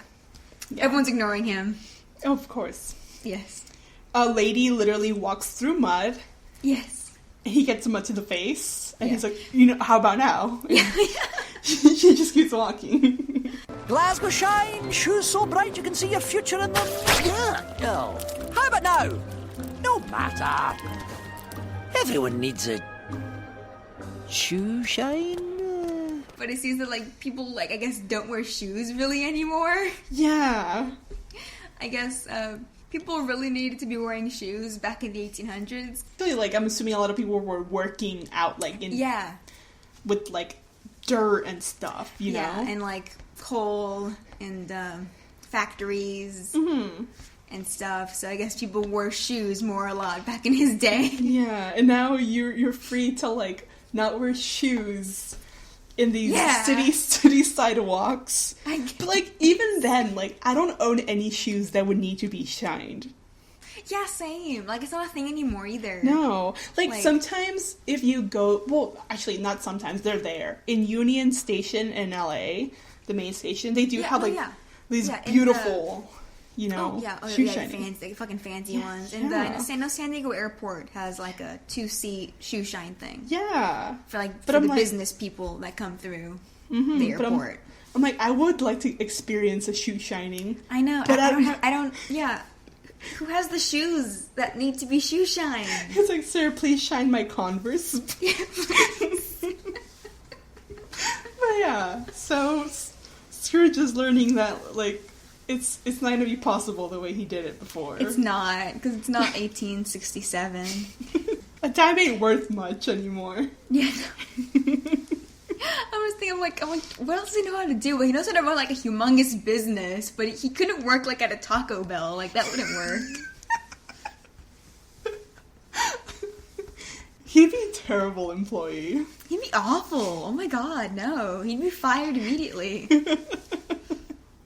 I'm sorry, I just thought of an undercover boss with Scrooge McDuck. Just wearing, like, the shittiest of wigs. Where you're just like, I obviously... Yeah, like, I obviously know that's Scrooge McDuck, my boss, but... I'm still gonna talk shit about him, though. To his face. Like the Matt the radar technician and whatever the... Oh my god, the new one was. Yeah, oh my gosh. Those are the only SNL things I've really seen. They're beautiful. That and John Mulaney's musical numbers are great. Oh boy. Alright. Anyways, back to Dewey Tonight. Back to Dewey Tonight. So, Dewey is showing how long he thinks he could hold his breath in space. I think your head would explode, Dewey, if you did that. I forget what the actual specifics of that are. I think head exploding is about right. I don't know. Again, we don't know space things. I took a class about space and I forgot all about it. So Della's all like, that's great, honey. Can we do what I came to do? Yeah. Can I send my message now? And so Dewey's like, okay, yeah, go for it. And so Della, like, faces the camera and she's like, oh, you know, like, hi, Penny, you know, if you're receiving this, like, Dewey was gonna keep interrupting her every time she says something. He's like, and who's Penny? Yeah, and she's like, oh, Penumbra, like, she's my best friend. And Dewey's like, oh, you know, like, a moon alien and a dirt duck, you know, who would have thought? How did you guys meet? The romance of the decade. I love it. And Della's like, you know, like, that's funny, like, I ended a decades-long war that was, like, her whole reason for existing. Yep. And Dewey's like, oh, you know, like, she must have been pissed that you did that. And Della's like, oh, like, no, like, I mean, sure, everyone was praising me instead of her, but, like, she took me in, you know, like, though she did try to kill me a couple times. Yeah. She playfully tried to kill me. Yeah. And Dewey's all like, well, you know, you can't spell frenemy without enemy. And being Della's very like, Dick Jimmy Fallon-y, or... Yeah. The bits I see know Jimmy Fallon. Kind of putting seeds of doubt in Della's mind that maybe they were never friends, maybe that's the reason they're not coming, that they haven't responded to her messages. Hello, Penny. If you're receiving this... And Penny is? Oh, Penumbra? She's my best friend. A moon alien and an earth duck. How did you meet? Well, funny story. I ended a decades-long war that was her whole reason for existing. That must have made her mad. What? Nah. I mean, sure, everyone started praising me instead of her.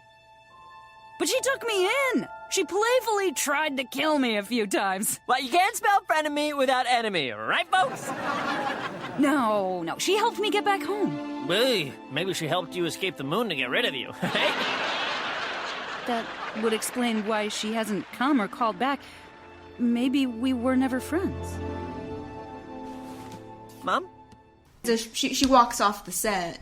Yeah. And feeling genuinely hurt because she felt that she did have a connection with Penumbra, with the rest of the Moonlanders, but with Penumbra specifically. Yeah. And Huey's like, quick, send the raccoon! And Webby just, like, chucks it, like, go, go! Releases it. And they all had to get rabies shots. Of course. Beakley had to carry the kids. Yes. She's like, gotta go. And we see back on Falcon Island. So they all run back to the bin. And then once they get there, Allison's like, why didn't we run to the plane? And Louie's like, I didn't think of that. Oh. And he, you know, these adults. I mean, is Manny an adult? Yeah, we'll say he's an adult. Oh my god. He's ageless and timeless. Okay.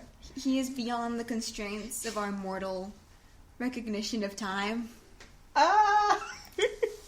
So they're all looking down at this child, and Louie's all like, you know, I know you're all scared and looking at me for answers because you respect my wealth. Yeah. But Allison's pissed. Yeah. Because Louie's ignored all her advice. They're stranded on this fucking island with this monster that's chasing them. Yeah, like, he cut out all this funding. Yeah. And that's when Louie, instead of, you know, paying attention to this woman's woes, is like, cutting funding. Like, that's what we gotta do. Yeah, he gets an idea. Mm-hmm. And so he's like, if you're still willing to follow me, I have an idea. And they all kind of glance amongst each other like, are we gonna listen to him? He hasn't had any good ideas so far. Like, no one says yes, but no one also says no. So they're like, well, we don't have any better ideas, probably. And so we see that the Bombi approaches, and we see what looks like Louie kind of running behind some pillars, and the Bombi chases him. Yeah. But it was Manny who then left the Louie head and the hoodie there on like a rock. And he's just running without any clothes on it. Oh my god, it's awful to look at. He looks like a chicken, you know, when they're like... And so they're running out. And... so they're running out towards the plane. And Louie's on the phone. He's calling Bradford, the voice of the entity that is the board of directors. Yeah, and he's telling him to cut the funding to the McDuck satellite system. Yes. And to drop them on his drop location. Them. Bradford's presumably like, are you sure? And yes. The Bombi's coming. He's like 10 feet away. He's like, yes, now, drop them now. And so these satellites start falling out of the sky. And I really like, because it's more of like a cinematic scale for this episode. It's fun. Like, from this point, it gets a lot more cinematic. Because we see, like a fucking meteor, the satellites start falling. First one falls and hits the Bombi, but he's chill. He walks it off. And so Louie orders Bradford to drop all of them. Drop all of them now. Yeah. Jesus. It's an intense moment.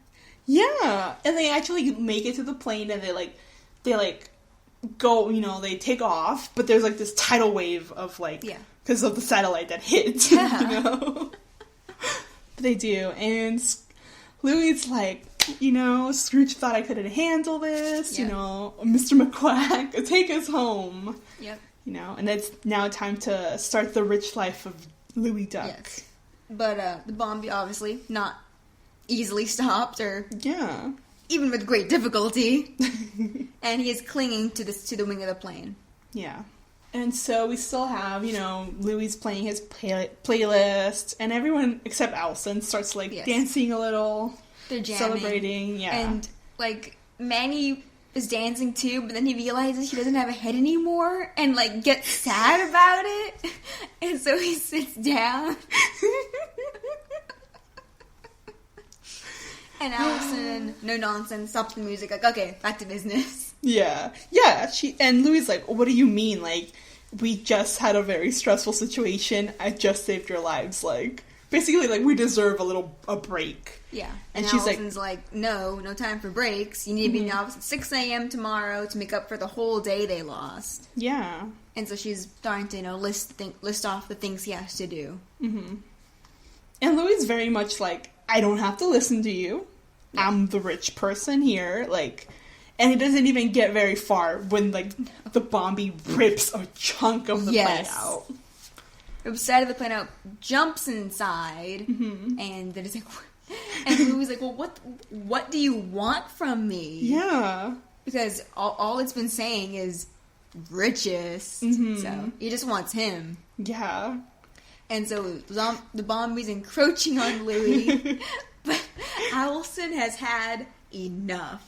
Oh yeah. This is very cathartic to watch, I think. Oh every yeah. time. I'm like, go off. Go off. Go off, queen. Damn it. And I love that even the Bombi's I respect her. I'm gonna let her speak. Yeah, he stops. He's like, damn, alright. Damn. He's like, she gets it. She gets it. Yes. I'll need you in the office at 6 a.m. to make up for the day we just lost. I don't have to listen to you, Allison. I am the richest duck in the... What do you want from me? Huh? I was at the top of my class at Mouston, ran several successful businesses, but none of that prepared me for you duckbird billionaires, reckless thrill seekers, madmen with the minds of children, actual children! I tried to keep you people humble, but all you care about is money and power. Well, I'm done trying to make you better. I'm going to become a better billionaire myself. I I quit! Because she goes on to say, like, I was the top of my class. You know, I've ran several business very successfully. Like, nothing in the world prepared me to deal with Duckburg billionaires specifically. Yeah, specifically these ones. Yeah. And I love that. And she doesn't leave Scrooge out. It's like madmen with the minds of children, like reckless thrill seekers, actual children. Because then she's tired of trying to make them better. Yeah, she specifically says, like, I try to keep you guys humble, but all you care about is money and power. And I'm sick of it, so I'm going to become a better billionaire myself. And she quits. She puts in a 2 weeks notice because she's a professional, like she says, to train her replacement. Mm-hmm. And she, like, all the while, she's, like, walking. Yeah, she's taking care of business. Like, she's tying a rope around her waist. She's walking to the back of the plane. But I want to talk about, like, Allison. I really like Allison. Like, I think kudos to her for lasting this long and not, like, smothering Glomgold with a pillow a long time ago. Or feeding him to his own sharks. Nobody would blame her. Honestly. He was dead for a couple of months. No one would care. Yeah, like, she'd be brought into the police like, homicide, huh? They're like, dang, who was it? They're like, Leonard Glomgold. Like, Maybe we'll let this one slide. Like, I was rewatching 87 Cents, and just, like, how she has to deal with Glomgold not paying attention in the meeting. Obviously, we know that he was, like, took a year off. And he took a year off, have a staring contest with a baby. But just, like, she's, like, trying to get him to fucking focus for 10 minutes. Yeah. And he's not. Yeah. And then, like, Raiders of the Doomsday Vault. So I think, definitely seeing that she's had enough. That she's, I think just she's gonna be a better billionaire who actually does care about people. From her introduction, she's someone who's run charities and cared about, like, a community. So I think it'll be nice to see her in season 3, like, where we go from here. Yeah. Like, because I love to add her to the list of billionaires. Yeah. You know? The first, like, woman billionaire. Yeah, in Duckburg, as far as we know. Yeah, so, like we said, she ties a rope to her waist, and she tells everyone to hold on to something, and she slams her fist against the button to open the hangar doors. Mm-hmm. And she tells Launchpad to pull up. Yeah. And so, we do see that, like, the Bombi, like, starts to, like, slide. But also, so does Louie. Yes. He's, like, he didn't grab onto anything. Yeah, he does grab onto, like, the grating in the floor, so he's chill. The Bombi falls out of the plane, and so, okay, they're all fine. But and then his own hubris, like me, standing in the waves in Iceland, confident in my rain boots. His ottoman comes flying off the ground and smacks right into him. Yeah, and he falls out of the plane. Like, Allison tries to catch him, but he just falls. He falls. And rest in peace, Louie. He should be dead, but now he's chill. He's fine. Yeah. The Ottoman saved him. It doomed him, and it saved him. Yes. He's, like, the best $100 million I've ever spent. Because we see him, like, floating on it like a little raft. Yeah. So I'm guessing they were close to Duckburg then. Yeah, because we get we get a cool shot of, like the manor, and then down to, like, the bay. It's a big aerial shot. Yeah.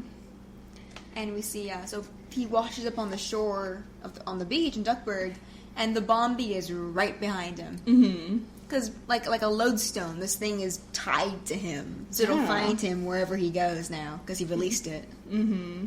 So it's like walking up out of the ocean. Yeah, and it crushes the Ottoman. Yes. Like, he just steps on it and it keeps following him. Yep. Like, nothing stops it. And we see when downtown. I guess this is like the Duckburg's version of Wall Street. Because it's like 5 o'clock now and it's empty. Mm-hmm. And there's a big billboard that Louie put up very quickly. And says, McDuck Enterprises under new management. The new richest duck in the world. And it's just Louie.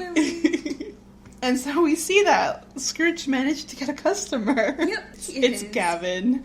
Yeah. Who's saying, you know, I don't know, like he was in front of line. It's a fucking Trader Joe's joke. Okay. It's Trader Sam's. I got it like when I on my third rewatch of this episode. I'm like, wait, god damn it, it's fucking Trader Joe's joke.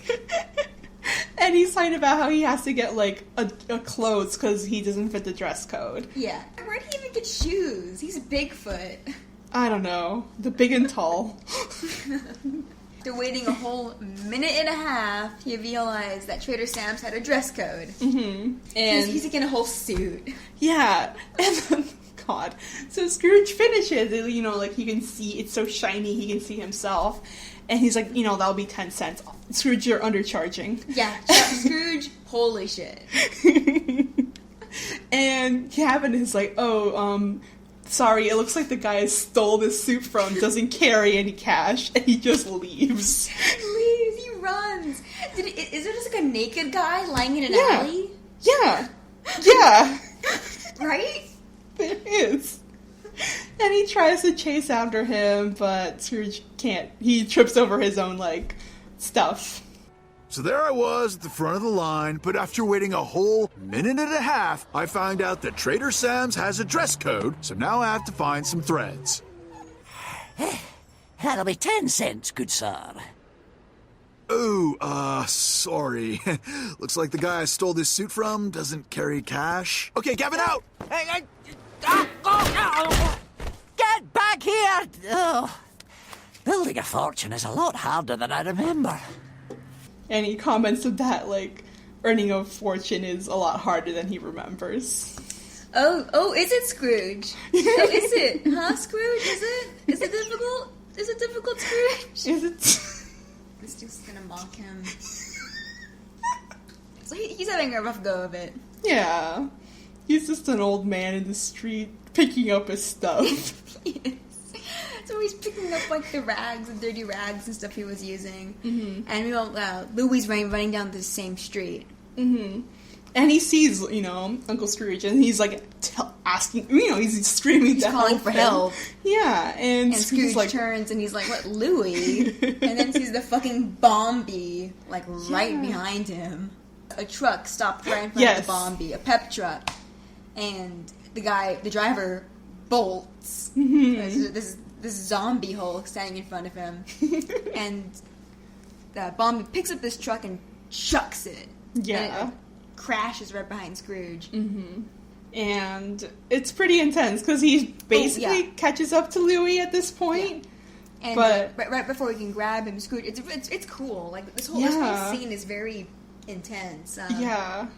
He like jumps and like swings from like a light post, a pole, and like kicks the Bombi's head through a window. Yeah. Like if this weren't a zombie, this would be murder. Pretty violent. It'd be brutal.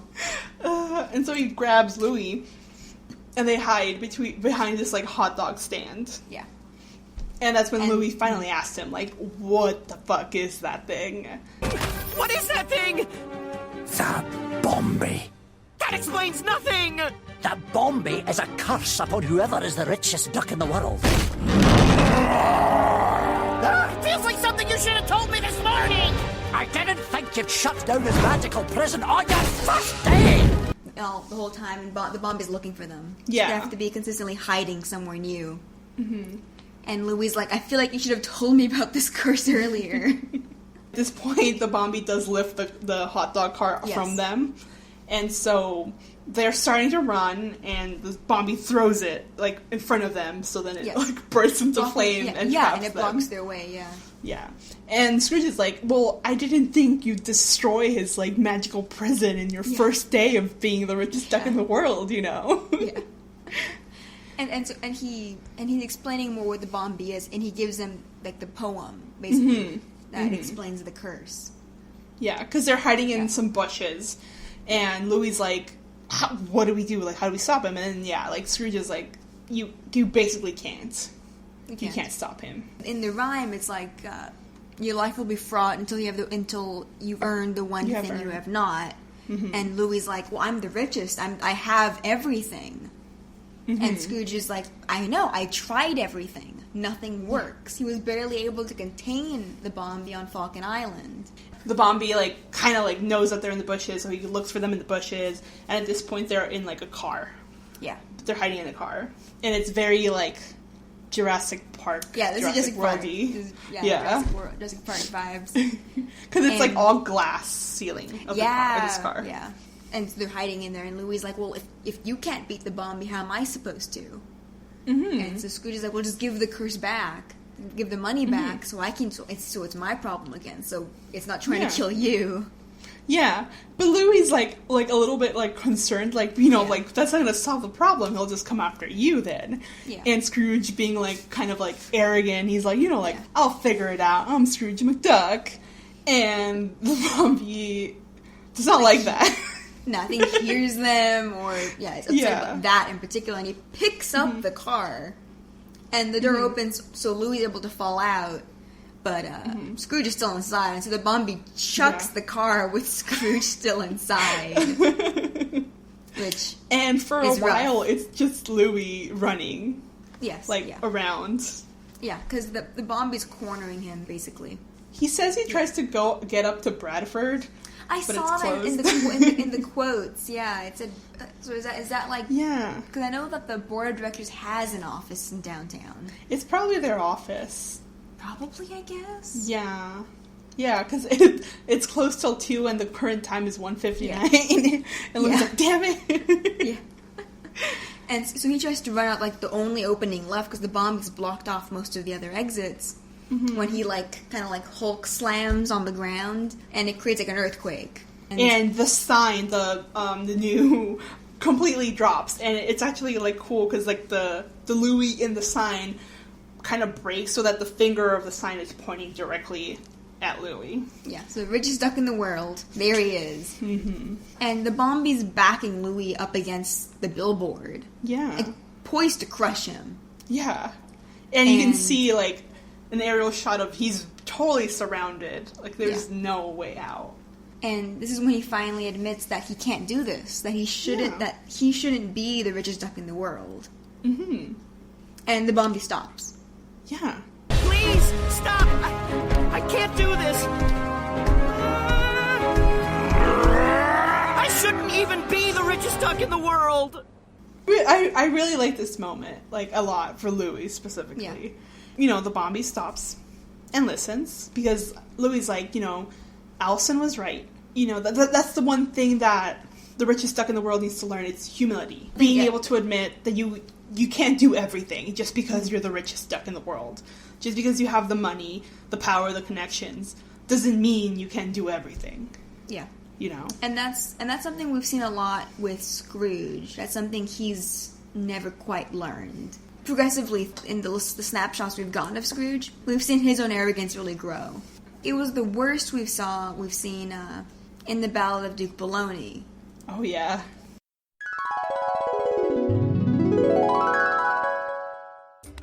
I was trying to teach you a lesson in self-reliance. It's how I became the richest duck in the world. You're the richest duck in the world, and you only gave me a dime? Well, it's a symbolic gesture to teach you to work for your fortune, which is better than your half-cocked schemes. Are you mocking me? How dare you? You think you're so rich and so Scottish? I regret trying to help. Oh, you regret it all right.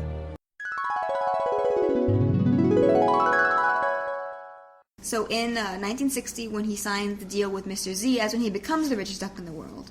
Mm-hmm. And sometime after that, he meets Duke Baloney and insults him, and as we see in the episode, doesn't give him the money he's earned or more, because he's trying to teach him a lesson. He's not losing perspective of the fact that was him not too long ago. Yeah. And instead of having humility, instead of having compassion, relies on his own arrogance to teach a lesson to someone. Mm-hmm. It's very much like, oh, I have, like, my backstory. This is how I did my money. This is how, I earned this fortune. He's already insulted him at this point, by the way. Yes. He's already, like, basically called him dumb and his plan's stupid. And apart from that, he doesn't consider the fact that maybe giving him a sentimental 10 cents isn't gonna do the same thing for this child. And even then, like, Scrooge gives him the 10 cents and expects him to be grateful. Exactly. Like, and when Scrooge, when he was in the exact same position, was given 10 cents, he was pissed. Exactly. It's Scotland. He forgets that fact. The fact that he was pissed that he got 10 cents for a currency that he doesn't even use. Yes. You know? And he sees, like, his whole journey. Like, this thing, he thinks back on it fondly now. Like, this small thing is why I'm the man I am now. Not putting into perspective of when he was that kid. Yeah, and he suffered a lot. Yeah. Trying to become this. Yeah, he suffered for a long time. Like, we saw him in the Outlaw Scrooge McDuck. He didn't instantly become rich. He had to struggle a lot. And he forgets all of that kind of when he becomes rich. He becomes very arrogant. Yeah. And we've seen that consistently. We've seen that in The Last Crash of the Sun Chaser. We've seen it in the Mount Everest episode. Some sort of pun, I'm forgetting. The Everest episode where he's Scrooge McDuck, so he can do this. Yeah. Just on that level because he's Scrooge McDuck, because he's the richest. But Louie learns much earlier than Scrooge ever did that just by being the richest doesn't mean you're infallible. Yeah, because even now, when Louie is saying all of these things, you know, that he's coming to this realization that that's the lesson he has to learn. He has to learn that money doesn't buy the solutions to every single problem. Scrooge is like sentimental hogwash. He's like climbing out of the car. Bullshit. Yeah, like he's just afraid of facing Scrooge McDuck. Yeah, and the Bombi basically turns to face him. Like, I think he growls at him and he roars in his face. Shut the fuck up. You're lucky you're not the richest, or I'd kill you right now. You haven't learned shit. But yeah, even all throughout this episode, Scrooge has been very ooh, you know, again, I'll just become the richest again. Like, how hard was it the first time? Yeah, it's dude, it took you 90 years to become the richest. And I'm and no one lives that long. Only you do. Only you stopped aging at 60? Yeah. I'm oh. So, I really like this moment because Louie sees the Bombi's shoes and they're caked in grime, mud, whatever it is. And he sees the shoe shining little kit. And so he runs to it, and the Bombi kind of follows him. Yeah, at first thinking she's trying to run away. Yeah. But he's dog, we just went over this. And he, kneels down, and he's, kind of, offering a shoe shine. And I like the animation because it kind of looks like he's going to crush Louie, but he just puts his foot in front of him. Yeah. And he gets to work. This got me, this whole scene. Yeah. Because this is the hardest we've ever seen Louie work. Oh, yeah. He's, breaking a sweat and everything. Because these are humongous shoes. Yes. It's a Hulk. It's a Hulk person. And Scrooge sees this. He sees how much effort Louie's putting into this. And he realizes that Louie was right. Mm-hmm. Scrooge was trying to do math. 60 years? He's been running from the Bombi, locking the Bombi away, not actually trying to solve the problem. Mm-hmm. And I like here that unlike comic Scrooge, who keeps putting off the problem and ignoring it, here Scrooge actually faces it. Louie offers him the other side of the rag. Yeah. And they work together. Yeah. To shine it. And they're talking. Louie's you can have your fortune back. You know, I'm really not cut out to be the richest duck in the world. Yeah, and we see that, the whole, magical transference, so the curse goes back to Scrooge. Mm-hmm. Been walking a long way. Sorry about that. This curse affects us both, huh? Good thinking, lad. Uncle Scrooge, you can have your fortune back. I am not cut out to be the richest duck in the world. Of course not. Not yet, anyway. But Louie, you were a better billionaire than I was today. In every sense of the word. The curse, again, ripples, but it, kind of, diffuses. Yeah, it, breaks. So, Scrooge isn't cursed either anymore, because he admits that he was wrong. Yeah. After these guys, whoever's the richest, they're fucked. Unless they can figure out this too. Right, so the curse diffuses, like you said, because... He learned humility. Yes. You know, as well. Through... And I think that's what I really like about it. Like, that Scrooge learns it through Louie, through his great nephew. He learns this lesson. It's not all about, like, what lesson Louie learns from Scrooge. Yeah. It's about the lesson that Scrooge also learns from Louie. Yeah, no, I like that. I'm gonna cry. No. So they finish shining the Bombi shoes, and the Bombi's like, he smiles. Yeah. And he's like, alright, we're cool now. He just walks away. He walks away. Where is he going? We don't know. I don't know, he's going to the Bahamas. He's gonna get some tropical drink. He's gonna chill for a good couple 100 years. Until the next richest person comes along. Yeah. And so, you know, Louie and Scrooge have their moment. You know, Louie's like, you're not mad at me for this. this rampant cake destruction I basically caused. And the $100 million minimum that I spent. Oh, right. Scrooge doesn't know about that part. And Scrooge is like, well, you know, if this is the worst that you did when you were the richest person in the world, but we're going to be fine. Yeah. And I mean, comparatively, compared to, I guess, what he could have done. He destroyed one street and blew $100 million. Yeah. That's pretty bad. That's pretty bad, but it could have been worse. Nobody got hurt. Exactly. I think. Probably. Yeah, it's fine. That was a very nice moment amid all the destruction. I love we pan out and see all this destruction. So then we end with Della, who is putting away her equipment. Yeah. Right? Yeah. She's packing up all the stuff she was using to transmit to the moon. Yeah. And the raccoon is in there. Oh my god, yeah. He runs out away with a piece of the Donald cut out. Yeah. And Dewey comes in, and he's, apologizing to Della. Because he's, I'm sorry about... Yeah, I'm sorry for making you think that your friend hates you. She's just busy with moon stuff. And Della's like, don't worry about it, who needs moon friends when you got your family? Mm-hmm. And she goes to unplug, the last of her setup when a message comes through.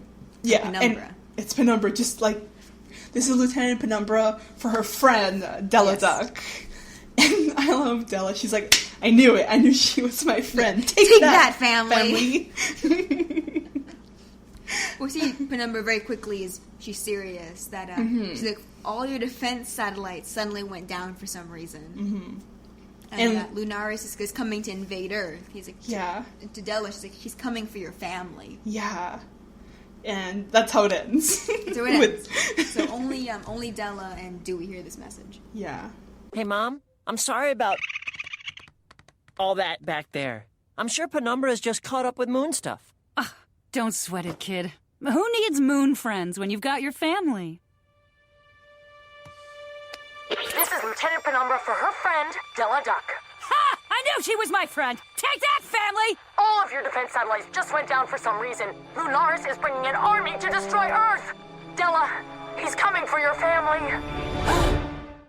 We can assume Penumbra's been trying to reach Della this whole time. Mm-hmm. But that looks like her message only came through once the defense satellites went down. Yeah.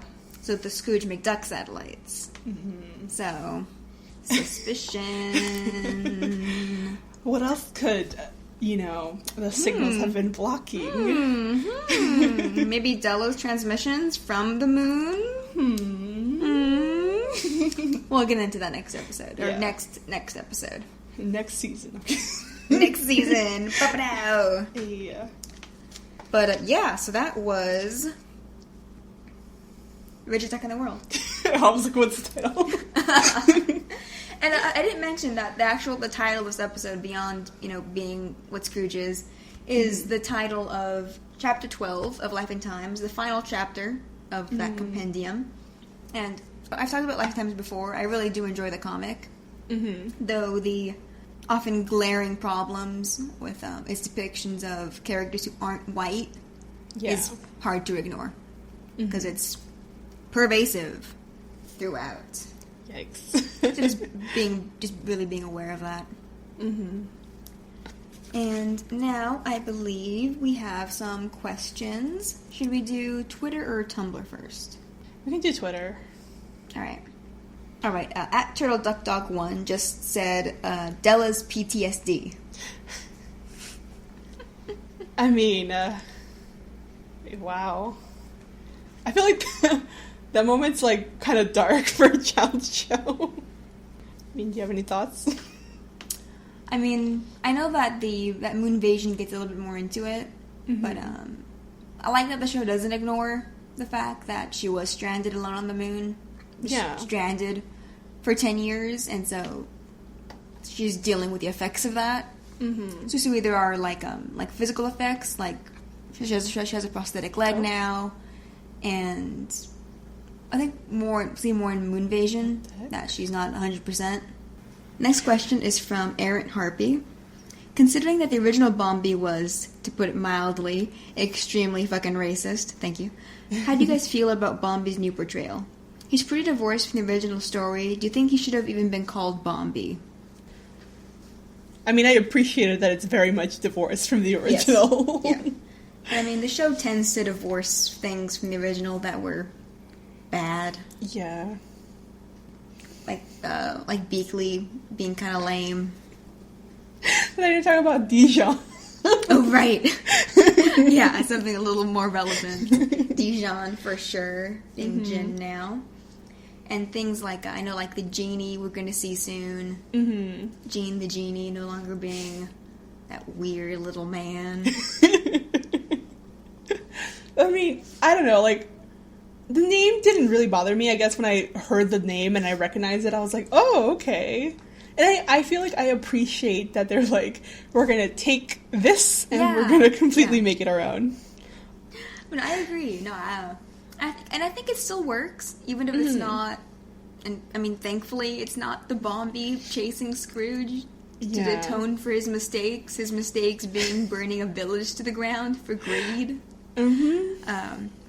I like that it's a curse that's just on the richest. Yeah. So it works. Like how they work it here is good. It works.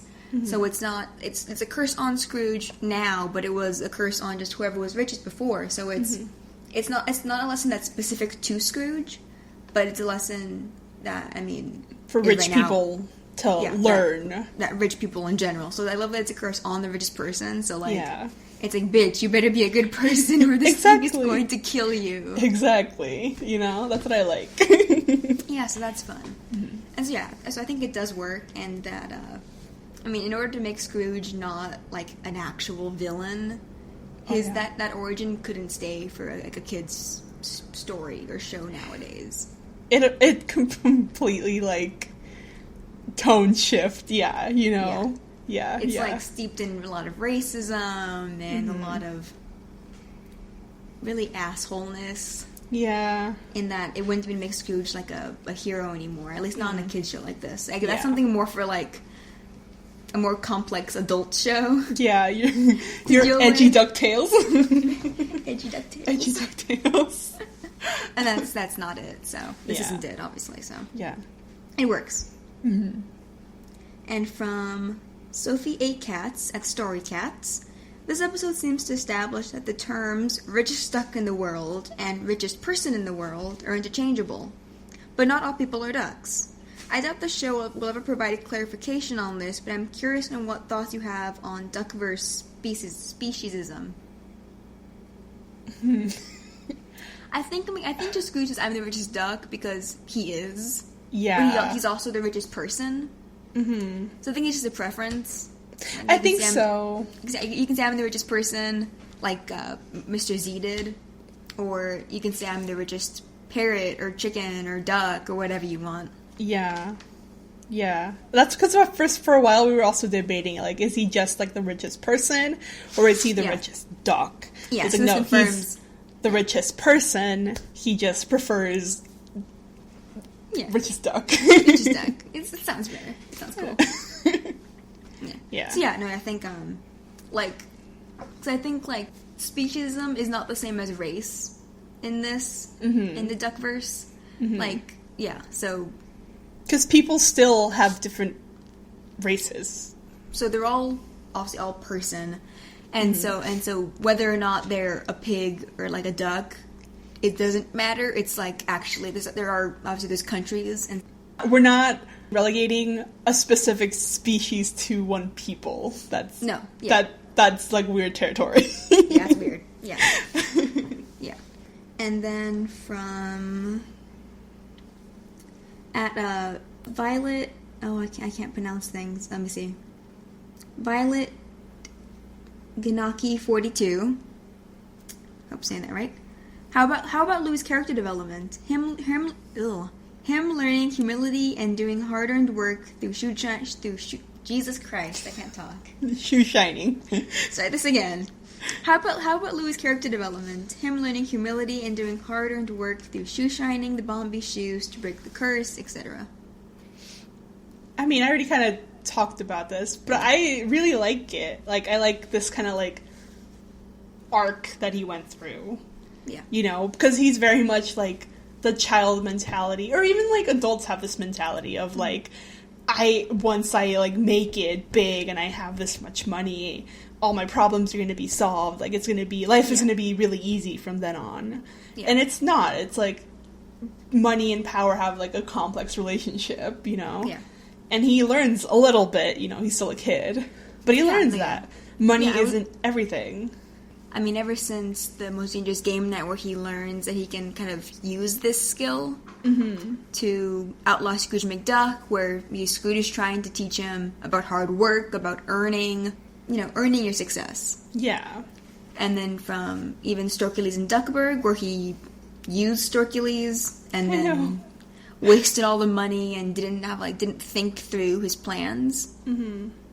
He very much in that episode didn't think of, like, directly, like, the people he was affecting. Yeah. Because they invested in him.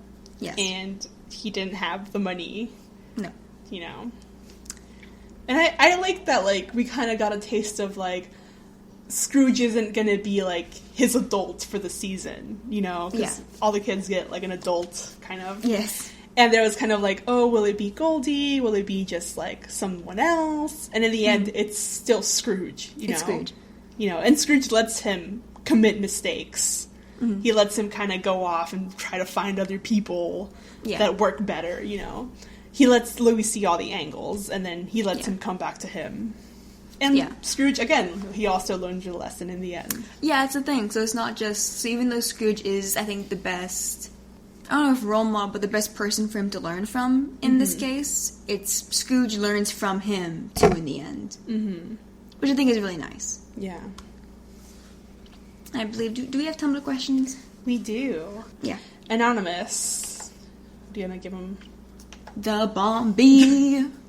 The Bombi asked, do you think Alston will finally catch a break now? Oh, yeah. After the end of the world, she's... taking her 2 weeks. She's going to... What's a good place for a vacation? Let's see. I've forgotten every vacation spot on the planet. Anna, you're like, what's outside? I don't remember. What's a vacation spot? I don't know anymore. What do people do? Puerto Vallarta. I don't know. Yeah, there we go. She's going to go Puerto Vallarta. She's going to sit on a beach, sip a mimosa, and she's going to take a break. She deserves it. She does. She really does. I think she'll catch a break. I will probably see her in season 3 introducing her replacement. I guess her replacement would it be for Glomgold? Because Glomgold's company is Scrooge's. Will Scrooge just give it back out of pity? Probably. Give Glomgold something to do. Right? So he's not bothering him. Because is Glomgold broke now? Does he work for Scrooge? I think he technically would work. Right? Under him. Huh. Wild. Yeah, we'll see. Yeah, no matter what, Allison is free. Yes. She's going to do her own shit, and that's all that matters. Okay. We have a series of asks from Zeeks, who says, I have questions. What's the Bombi? Where's it from? Who cast this weird curse? We kind of covered that. Finally setting out on her own, where do you think her story's going? How much therapy does Della need? A lot or a super lot? Why hasn't she gotten any yet when she clearly has PTSD? How mad was Scrooge when he found out Louie nuked his satnet? Love you guys. Thanks as always. You threw too many questions at me. So, where do you think Allison's story's going? Well, she's going to start her own business, we can assume.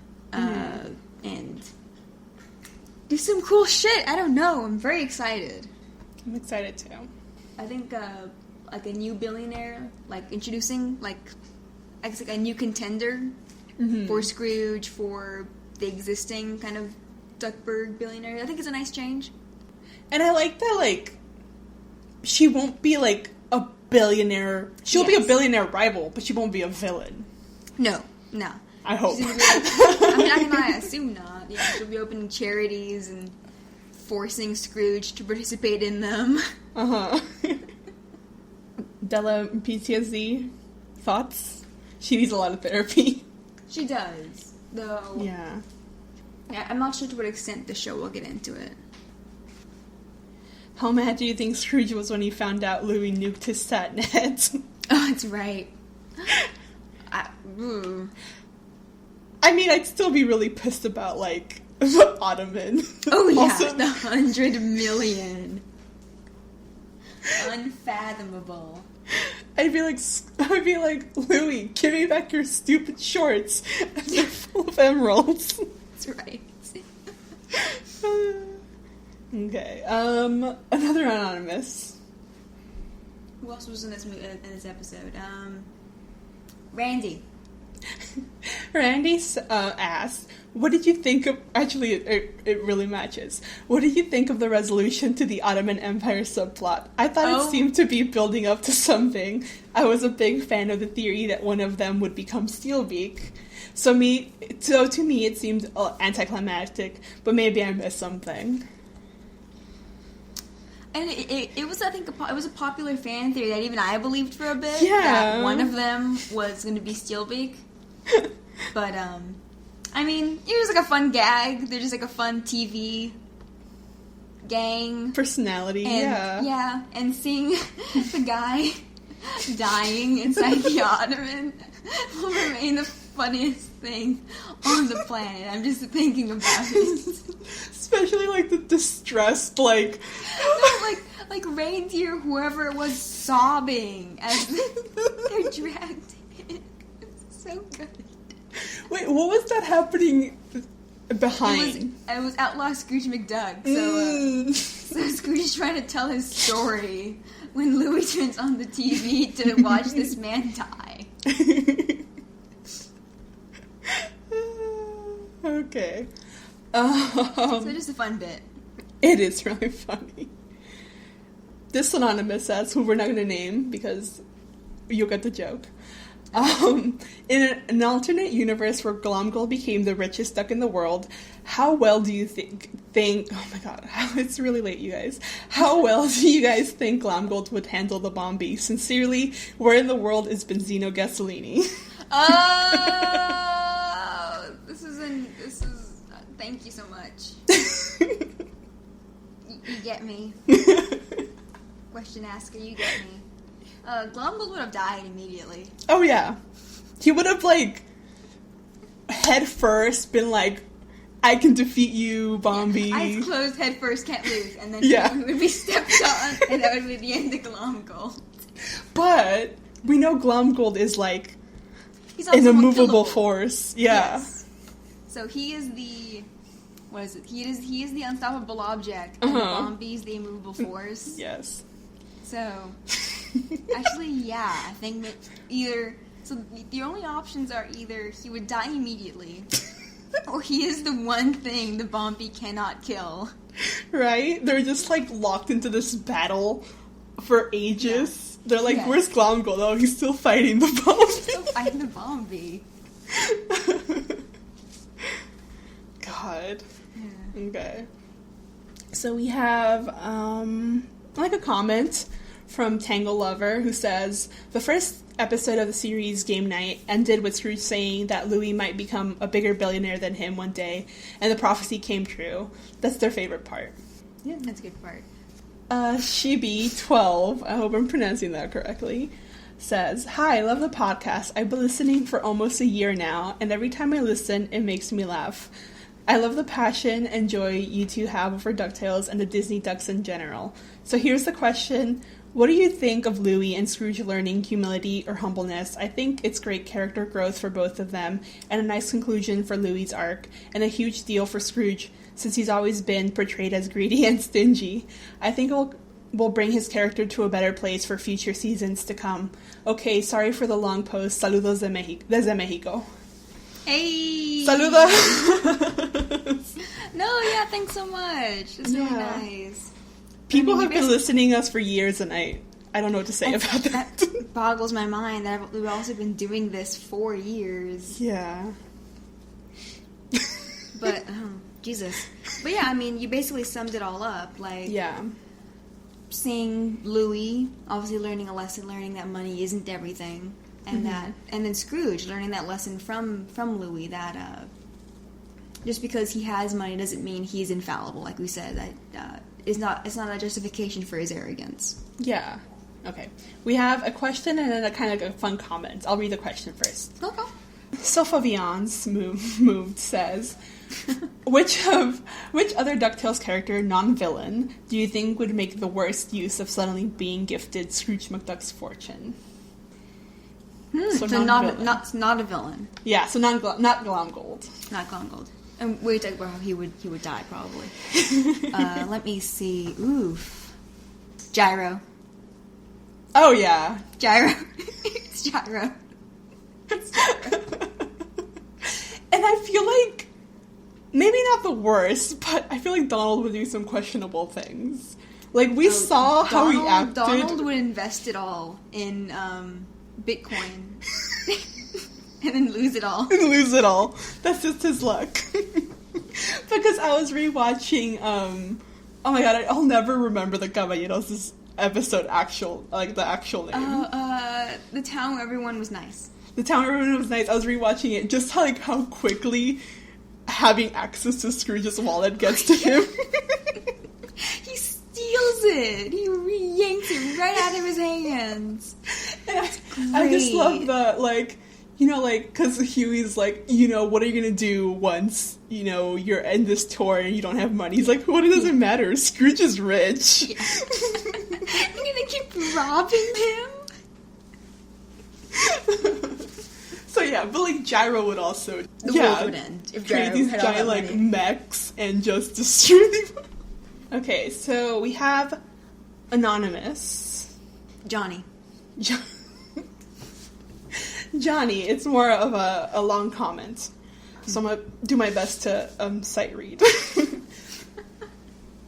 So Johnny says, hi from Brazil. Hey. Hey. I just heard your hilarious discussion of the characters' names in the Spanish dub and felt like sharing some of the Brazilian ones because I thought there were some fun similarities and differences. So I'm going to butcher some of these pronunciations. I'm so sorry. Oh, yeah. Portuguese is tough. It looks easy. I can read it, but I cannot pronounce it. But no, pronouncing it, it's like, oh, no, that's not right.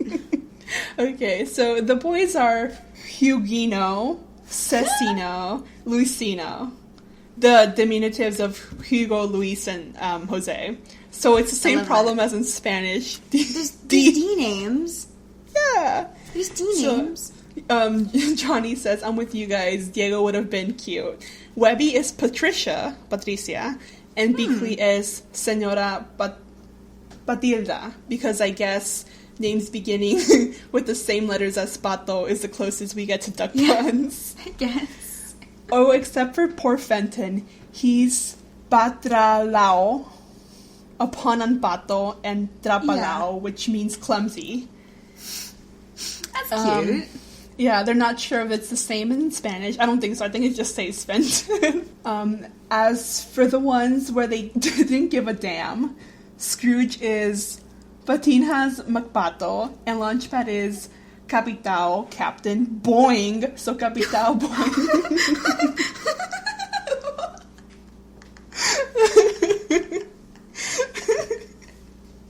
They had me with the Capitan. I'm like, okay. Okay, Boing. And Johnny is like, I don't know either. But last but not least, Gyro is Professor Pardal, which in Spanish would be Profesor Gorrión. I was shocked when I found out he's a chicken. Which, actually, I feel like...